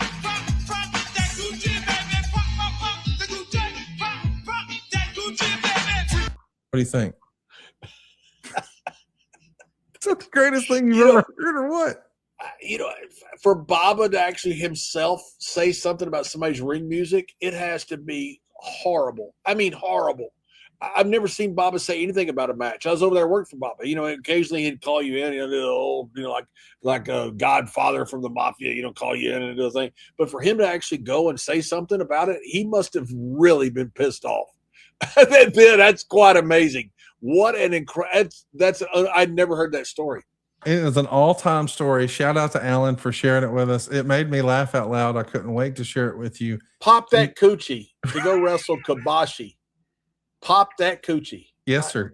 And you know me, I'm an asshole. I had to Google it, and I was like, "Hey, what is Japanese for coochie?" Because if they were saying it in Japanese here in America, I don't know that we would ever know the difference. So I'm challenging someone on the independents right now, and with the help of AI, it's not all bad all the time, boys and girls. I'm sure we could get, and maybe we should have Barry Horowitz come on the show sometime and tell the story of how he got this. But we need somebody to come out to the Japanese rendition of Pop That Coochie. I had to Google it, and according to Google, the Japanese slang equivalent is manko, often preceded by the polite honorific prefix omanko. So, are you pissing right now? But I can. I just like, if you got to go pack a bag, I mean, you're peeing on the show, right? We heard you pee just now. I pack a bag? What the fuck is that? Well, are you just going to wear what you've got? Well, actually, yeah, that is what you'll be wearing at WrestleCon. Are you just going to wear what you got on and just go straight to the airport? No, I've got my Arrive Clothesline Somebody t-shirt, and I've got shorts on right now. and I'm going to change into jeans, and I'm going to take off the Arrive Clothesline t-shirt so I can blend in a little bit, even though I'll be wearing a cowboy hat through the airport. Well, you wear cowboy boots too, right? I do, yeah. And sometimes I don't wear cowboy boots, which I feel really self-conscious when I don't wear cowboy boots. It feels kind of weird wearing the cowboy hat and the boots. I was sitting by Warrior one time, and Warrior he had a hat on that had Warrior emblem on it. He had a jacket that had Warrior emblem on it. He had a Halliburton that had Warrior emblem. He goes, I don't know why these marks won't leave me alone. I don't know either. So I wear the cowboy hat, but I wear a shirt to kind of be incognito. I don't wear the Arrive Clothesline somebody t-shirt. Well, I mean, we heard you whizzing. I mean, it's fine. I just wanted you to know that I will whiz if you want me to. Well, it might be good for business, but before you do, let me ask if you maybe this isn't even worth pissing on, but it's been 30 years ago that we saw the NWO run a commercial inside of WCW programming. And I know me and you haven't really talked about that before, but I think this is one of the things that really showed how committed WCW, and specifically Eric Bischoff, Kevin Sullivan, Scott Hall, Kevin Nash, and Hulk Hogan were to the success of this. Whenever Scott Hall first appeared on Nitro, he didn't come down the ramp. He came down the stairs. And when we saw, Kevin Nash pop up, he just popped up. And then for the following weeks, they would actually make the approach through the crowd. And so it's not plausible if they're trying to take over the show that they would just be able to insert pre-recorded promos into Nitro or Saturday night, whatever it may be. So what they started to do is they ran like a disclaimer. The following announcement has been paid for by the New World Order. That started 30 years ago this week, and I think it's a stroke of genius. And I've even heard Kevin Nash and others who were around at the time say, hey, you can't sell the NWO shirt at the WCW merch stand because now it looks like we're a part of the company. So they would actually set up vendors just outside of the arena to sell the NWO shirts to further the idea or the concept that, hey, these guys aren't a part of WCW. So selling merch outside of the building and then running a disclaimer as if they had purchased ad space and time on the program, man, I think that's like chef's kiss of keeping a storyline believable, don't you? Yeah, they call it lightning in a bottle. It was unbelievable. I mean, here's guys, we're in professional wrestling, and here's guys walking into a show. Now, some guys had done that before in some territories, running a show and, kind of did their own business, went in business for themselves. I mean, people were wondering if this was WWE invading. They had to put out a disclaimer and say, hey, it wasn't WWE invading. It really caught the world by storm. And the things they were doing was absolutely perfect. I mean, what an incredible start. I mean, they took over, they sparked everything. The whole Attitude Era was sparked from that moment. They created so many things by doing that, but it was really smart what they did, not only what they did, how they started it, but what they did with it to follow up with it. I mean, really smart planning they had. The other thing that happened 30 years ago this week is what Kevin Sullivan, may he rest in peace, claimed was probably the greatest thing he ever did in his wrestling life. We're talking about the backstage attack. This is the summer, of course, of 96, where in Atlanta, we're hosting the Olympic Games. So WCW had to get out of Dodge. So they went down to Disney and they wind up doing outdoor nitros. And on this particular day or this particular week of nitro, the NWO took over the program and it became what looked like a gangland fight, specifically highlighted. And what a memorable moment this was when Kevin Nash used Rey Mysterio like a lawn dart into the trailer. And this was so realistic that the police were called, 911 was called. I mean, people were really hitting up the police thinking that this was an absolute assault. And you see the Macho Man there as the NWO was trying to make a getaway in a limo. The Macho Man is jumping on the car as it's moving, as it's leaving. I mean, this was an unbelievable moment in the Monday Night Wars, in the story of Nitro, in the story of the NWO. And the idea that I believe it was Rey Mysterio who maybe even suggested this idea. But this is one of the more iconic scenes in the history of wrestling, and it did show the disparity between the realness of Nitro and then maybe the Goon and Sal Sincere and T.L. Hopper and some of these occupational gimmicks on Monday Night Raw. I mean, this is really what won the war for 83 weeks right here, stuff like this, right? Absolutely, yeah. They did a phenomenal job. Everything they did was hitting on all cylinders. I mean, one thing after another. It was brilliant what they did. And by the way, Rey Mysterio gets that lawn dart into the truck. 30 years later, I see him in like a 2 or 3 segment match on television, still working. What an amazing story Rey Mysterio is. But yeah, talk about the NWO, man. They did everything they were doing was killing us.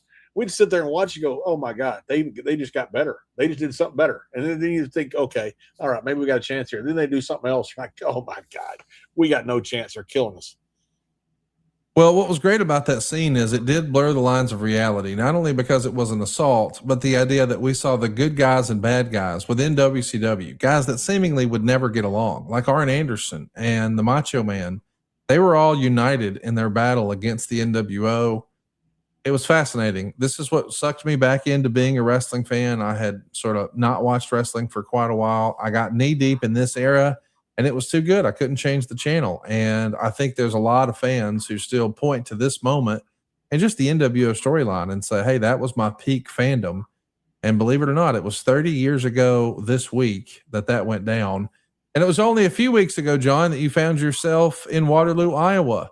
You were a part of the TNT Hall of Fame, and lots of folks were there to participate in, I guess, what was known as a celebrity softball game. And we've got a little bit of footage from that from Curtain Jerkers. Do you want to apologize in advance for your poor behavior during the game? Look, there was some issues there, and I was trying to explain it to the umpire, and the guy threw me out of the game. And then I came back to discuss. Well, hang on. Don't give spoilers, bud. I'm just saying. I mean, here you are. We gotta have we don't have an HR department here at Podcast Heat, but maybe we need one. Because first of all, you're not showing up to work on time. All right. You're way off. You think that everybody's supposed to just go by Eastern time. I don't know who selected that. I mean, you yourself. I've got a flight in 2 days. You got to get there early. And by the way, Horowitz is the only one that's no-showed Briscoe and Bradshaw's show. He no-showed it. He did. He's the only one. Maybe he was popping that coochie. Do you think that's why he was late? He could have been. Well, we got to forgive him if he's doing that. But if you want to pop that coochie, be sure to use promo code WRESTLE. Go get you some Blue Chew Gold. John, I would say that I hope you have a safe trip to Minneapolis, but I'm more concerned about the passengers on that plane after you rip through a couple of cheeseburgers, because it's a tight cabin up there. And I mean, you've already pissed on our show twice today. We heard you whiz twice on this program today. You're crazy. How can I got pissed in a chair? It very easily. Silva, the voice of God here. I mean, just tell us like it is. Did you hear John piss like I heard John piss? So much piss. See? So much piss. Well, there's just a ton of it. I mean, it's almost like it's almost like Vince McMahon is booking the program at this point. I mean, where's Arn Anderson in a white shirt? We'll make it real, real yellow. I mean, I got an idea, John. What if you just piss right by the microphone? You could put the microphone by your mouth, or you could just put it near your gimmick and just let it go. Just let it go. It's great shit, pal. Have a safe trip, you nothing happening motherfucker. We'll see you next week right here on Something to Wrestle. That was not nice. In the meantime, be sure to check out they didn't sponsor it, but go hit up some Five Guys, put some mustard on that shit, and enjoy Curtain Jerkers. We'll see you next week right here on Something to Wrestle with John Layfield. Unless he's I got to go piss. Okay.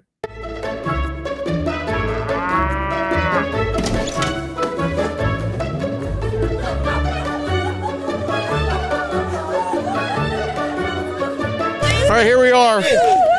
We're at Waterloo Riverfront Stadium ballpark, and we're about to have the celebrity softball game at the Hall of Fame here in Iowa. It's Team Medusa versus Team JBL. Medusa is up now, warming up.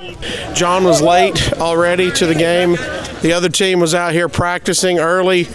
John has rolled up and is not stretched or anything. So it's gonna be a bad day out here for a lot of people.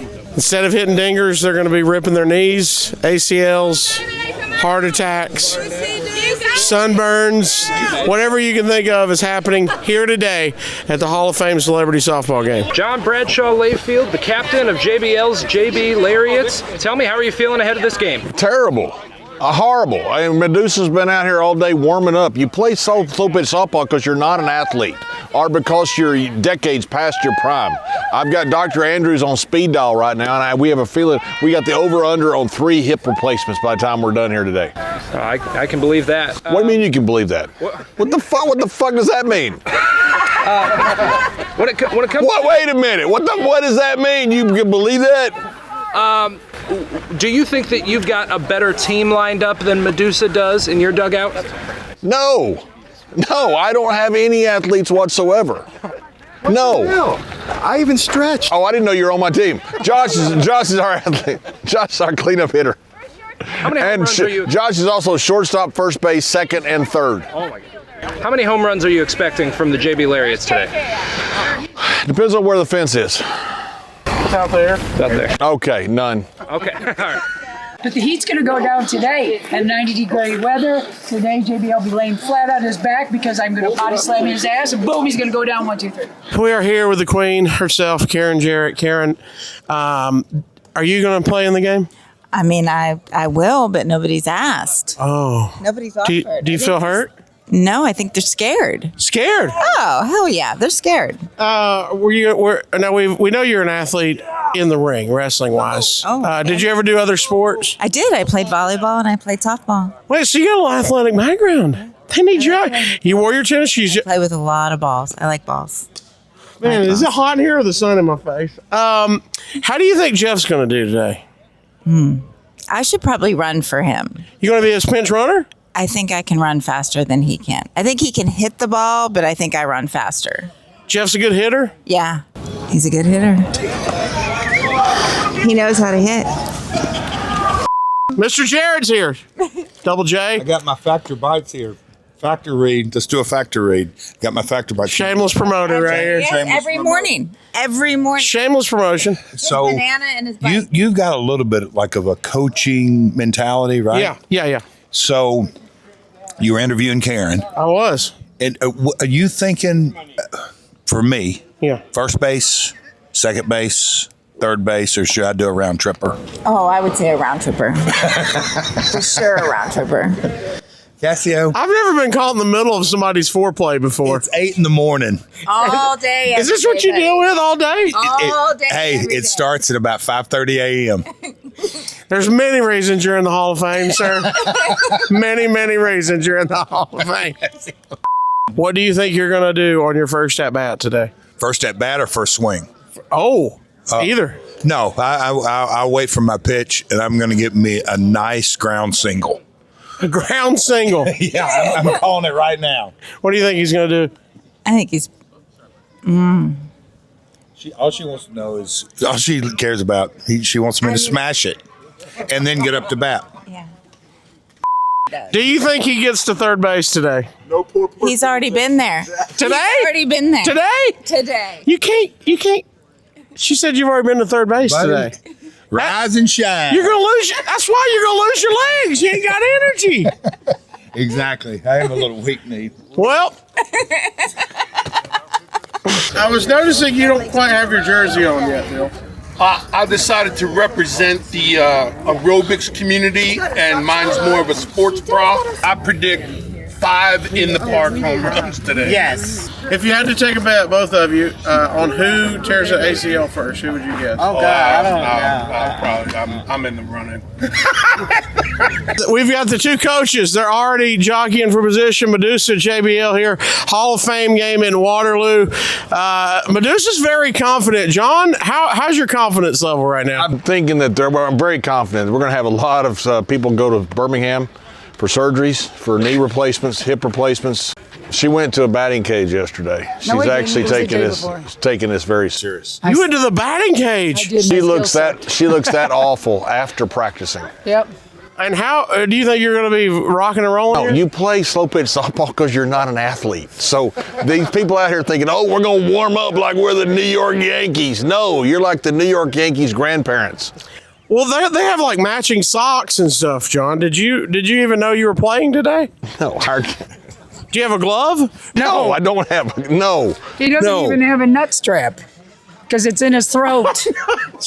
Good luck. It's in his throat. She used to be an athlete. We've got people coming over here trying to recruit you to Medusa's team. They're wanting you to switch sides. I'm not a switch hitter. Yeah. I don't switch. Look at JBL.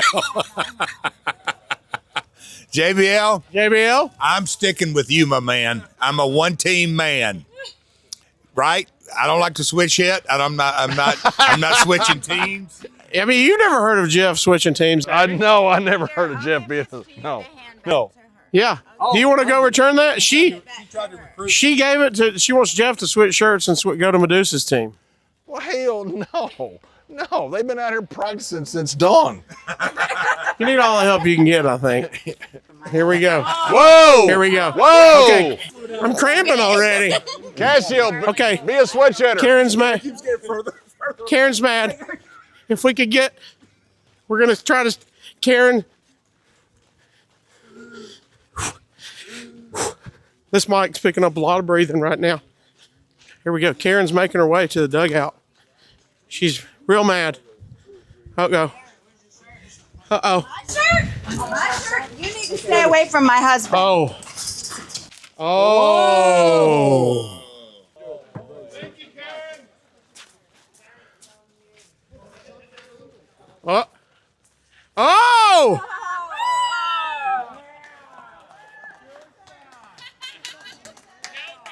Oh, now she's recruiting Karen. Karen, what are you doing? What are you doing, Karen? Karen! Jeff, troubling news. Your wife just switched teams. Do we have a time limit on this? On the what? Switching teams. No, she can come back anytime. There you have it. It's chaos pregame. Oh, she's back. Oh, she's back. You play. Jeff said it's okay if you want to switch teams for just a few hours and then come back. I just don't think she could do the job the way he does. She's not a good smasher. No, for sure not a slugger. What do you prefer to be called? Ump, ref, blue? Blue. Blue's good. Blue's good. Here we're blue. Here pregame. How do you guys think this is going to go down? We're just praying that there's no ambulance calls to the game. You guys do this a lot. You do real games. I umpired a high school baseball game last night. Okay. Have you ever seen this many athletes on one field? These are athletes? Yeah. Maybe. The biggest question of all, has anybody tried to bribe you yet? Yes. Oh, yeah. Already? As soon as we stepped on the field, somebody was greasing us. Do you want to rat them out? Who was it? No, we got to keep that on the down low. Did you have to give the money back? I was going to say, did you take the money? What are you most nervous about? Fielding, hitting, anything? Sitting here with Gerald, making sure you don't shoot on me. I don't want him to go behind me and take me down or something. He's always trying to do that kind of stuff, you know. If you don't get a home run, I'm going to take your ass down. It's going to happen some way or another. Oh, say, can you see by the dawn's early light? Here we go. Tails. And it's tails!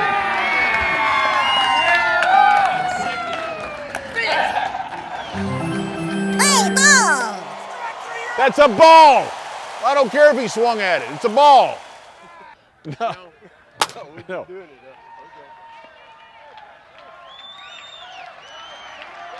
Go, go, go, go, go. Game's over. We win. Game's over. Thanks, guys. We're going home.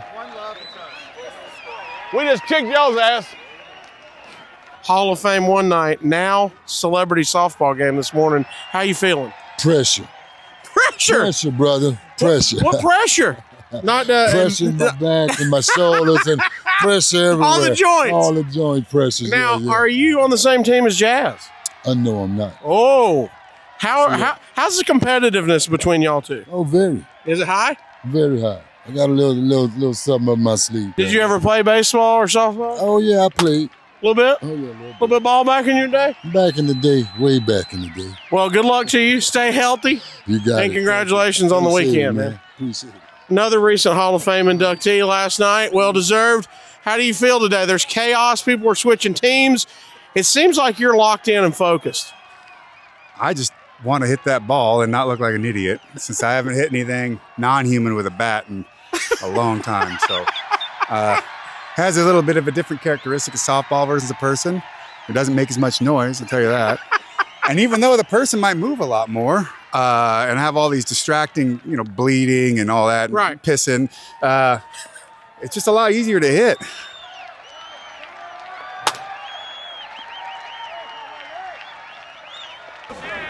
All right, pitcher.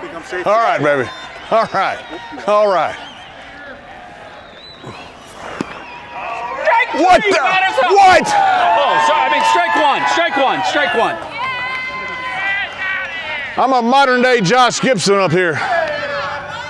There's about 2 people who know who that is. That's exactly right. Yeah.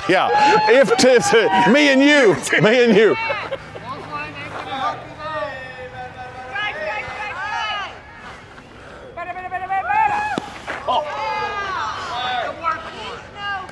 She was throwing at me. She's been warned already.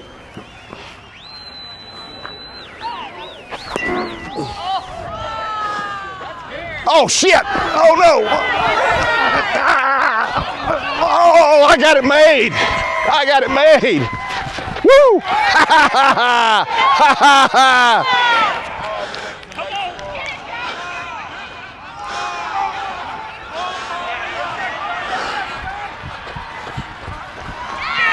He's out. Double play. They ran into a double play. So that means you got to second for no reason. How do you feel? Horrible. I'm about to damn die. Now you have to field. I'm about to die. You have to field. Field? You're kidding me. What position do you play? I don't know. Lay down a butt. I almost hit that ball out of here. I really did. The thing is, the wind was blowing in. It was. And otherwise, that ball would have cleared third batter's base. box. Yeah, ball would have cleared the batter's box. Yeah. I'm so glad everybody got out so I didn't have to pinch run. I saw you get to first and went, I ain't ever making it to second. They threw the ball all the way around the freaking diamond, and I still almost got out at first. Bunch of pricks.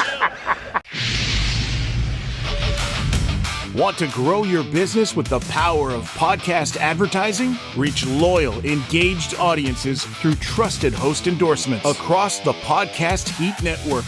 To learn more about advertising opportunities, email dave@podcastheat.com or visit our website at podcastheat.com. We got spirit, how about you? We got spirit, how about you? Oh, yeah. Oh, yeah. Dawkins with a hell of a play. Come off the field, guys. You're a bunch of winners. As compared to that side, which are losers. John, that's not 3 outs. All right, stay out there. When's the last time you've been to first base? You're talking about baseball, football? What are we talking about? Football. Oh. When's the last time you got to first base in football? Well, yeah, you got to have a base in football. Well, look, this is going to be a roller coaster of emotion for you. Yes. You go into the Hall of Fame last night. Right. And today you're out here on the softball Making field. a fool of my fucking self. I can't run to first base. You see how far that is down there? Yeah, it's a long way. I'm walking. Do you need a pinch runner? Yeah. Do you want me to pinch run for you? How do you think that's going to work? Why'd you look like that? Let's not. No, I can run faster than that. Okay. Hall of Fame and MVP at the same time. Not with me. Quit grabbing me. John, how many celebrity softball games have you played in? This will be a while. This will be see. All time. All time be one. Okay, this one. Yeah. Okay.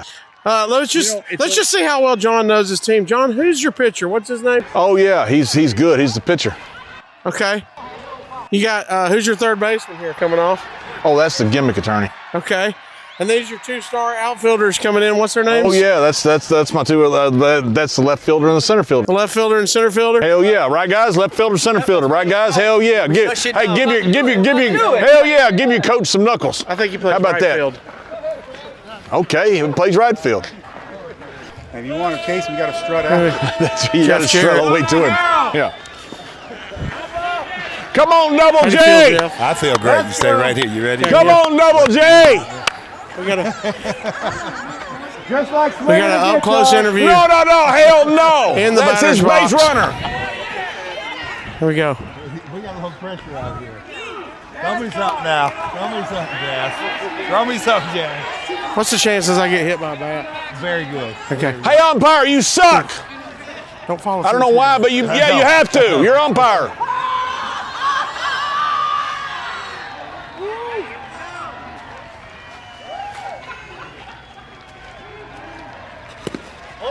You're running, Karen. You're running. Oh, you got plenty of room. Plenty of room. You're running, Karen. Cuban Sierra assassin will never misses get there it. in time. Cuban assassin misses it. Run Oh, scored. yeah. Oh, Jeff, yeah. RBI single. Line drive hit for Double J. Jeff Jarrett RBI single. Ain't I great? He's out. Karen, I thought you were faster than that, really. Shut the fuck up. Hey, guys. Hit the ball. I did a lot of cardio this morning. Double cardio sessions for Karen. Sierra back in.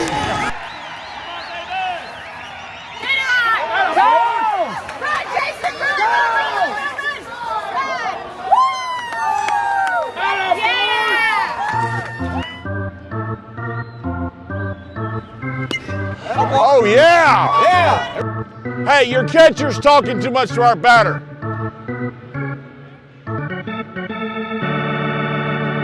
Don't you smear the referee. These guys are unbiased. These guys are like Scott Armstrong or Nick Patrick. These guys are honest. You know, I think it was Timex that had the advertising campaign, takes a licking and keep on ticking, but I think you could take a good beating. Yeah. How about Why do we keep getting closer and closer to me getting beat up and injured? Punch you. Why do I just have a punchable face, Josh? And body and legs and nose. Sure, your testicles look like they could be hit pretty good too. Although you might like that. I don't know if he would or not, but he might. Comedians, dark humor. That's right. That means all the jokes are told in the dark. That's right. Lights off. A lot of jokes in the dark. I know that for fact. Why do all your friends want to hurt me? Because they're smart. I think the common denominator is you. When bases are loaded, JBL's always out. Time out, referee. Time out. I'm the manager. Bases loaded. Oh, hell yeah. And I got a runner here. Oh, yeah. Hey, how about this? You got Aaron Judge up here. How about that? You got a modern day Josh Gibson up here. How about that?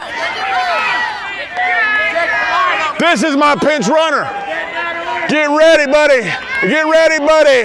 Here we go. Here we go. Go. Go, ball. Go.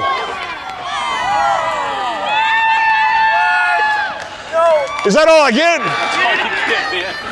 What? That's some runs in. Check the ball. Check the ball. Check the ball. Hey. Check the ball. Hey, wait a minute, referee. There's something on that ball. There's something on this ball. There's something on this ball. Call my signature spin. No, she is throwing a freaking spitball. And when she throws a spitball, there ain't no dry spot to hit. Oh, crap. Looks pretty dry, Ralph. Bull crap. See what I mean? See what I mean? She should be thrown out and I should be awarded first. Or second. Or maybe I would have hit a home run. Hey, where you going? Hey, where you going? What was your ruling? Play on. See anything. Out! Out! Settle down.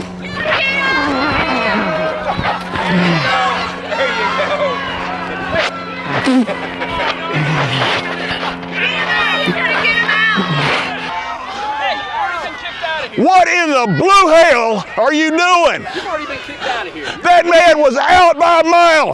Right before he got to here, the man was tagged out right here. Look at this. Look at this. The man was tagged out. I got the ball here. He got tagged out right here. You dumbass. You idiot. Idiot. Idiot. Idiot. Idiot. Idiot. Who are you throwing out? You. Well, you threw it out really quick and you should tag him out. He's wearing a stupid wig too. Nobody's allowed to look that dumb. I should throw him out too for the wig. Yes, for the wig. Nope, where he's in. What? This is bullshit. What the?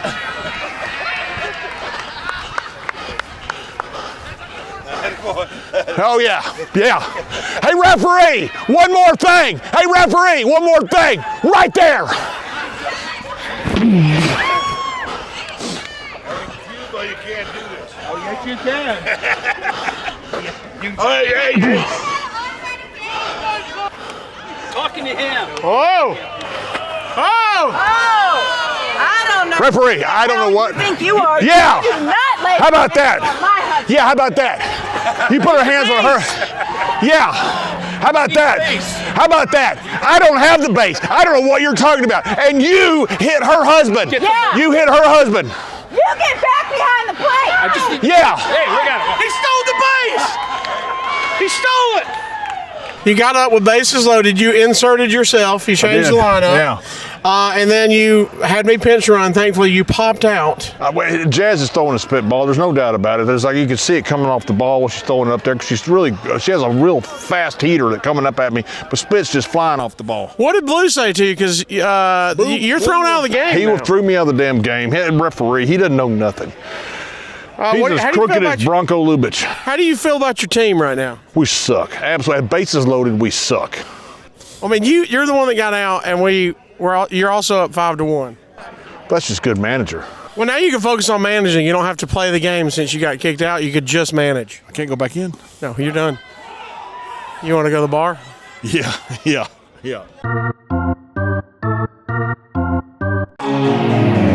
Game over. Watch this, guys. This is what winners do. Oh, hell yeah. We are amazing.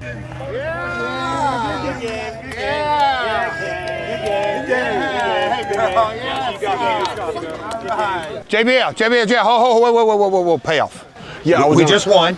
Yeah. You did. I mean, tell you the truth, out of all the softball games I've played, you are by far the best manager I've ever worked for. So, I need my payoff. Oh yeah. One bill, $100. $100 for the softball game? Did you see the house? Did you see my productivity? Your wife ran for you. Exactly.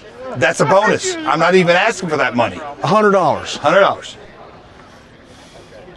Okay. Shake. All right, $100. I'll give you $100. God damn. Wait. I've walked all the way around here. I've been thinking about this a long time.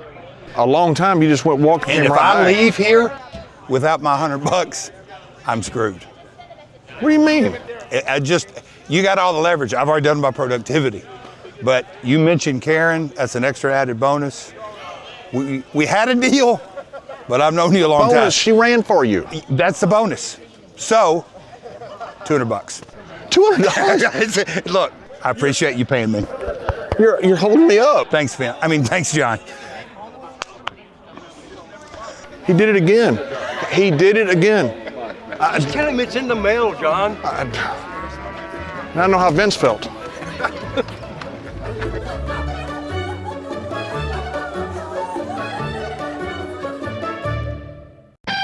Double J, Jeff Jarrett, here to tell you a little bit about the nonstop savings happening over here at SaveWithConrad.com. Are high credit card balances holding you down on the card? If you're looking to give a guitar shot to your credit card debt or give your home the push it deserves with some upgrades and remodeling, you need to go to SaveWithConrad.com. That's right, SaveWithConrad.com. Conrad and his team are routinely helping listeners save $500, $600, $700, even $800 a month. Oh, did I mention you get to skip your next 2 house payments?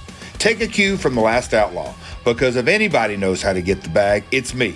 Strut on over to SaveWithConrad.com today and see how much money you can save for free. That's right, it's SaveWithConrad.com. NMLS number 1281698 and 203902. Equal housing lender. SaveWithConrad.com.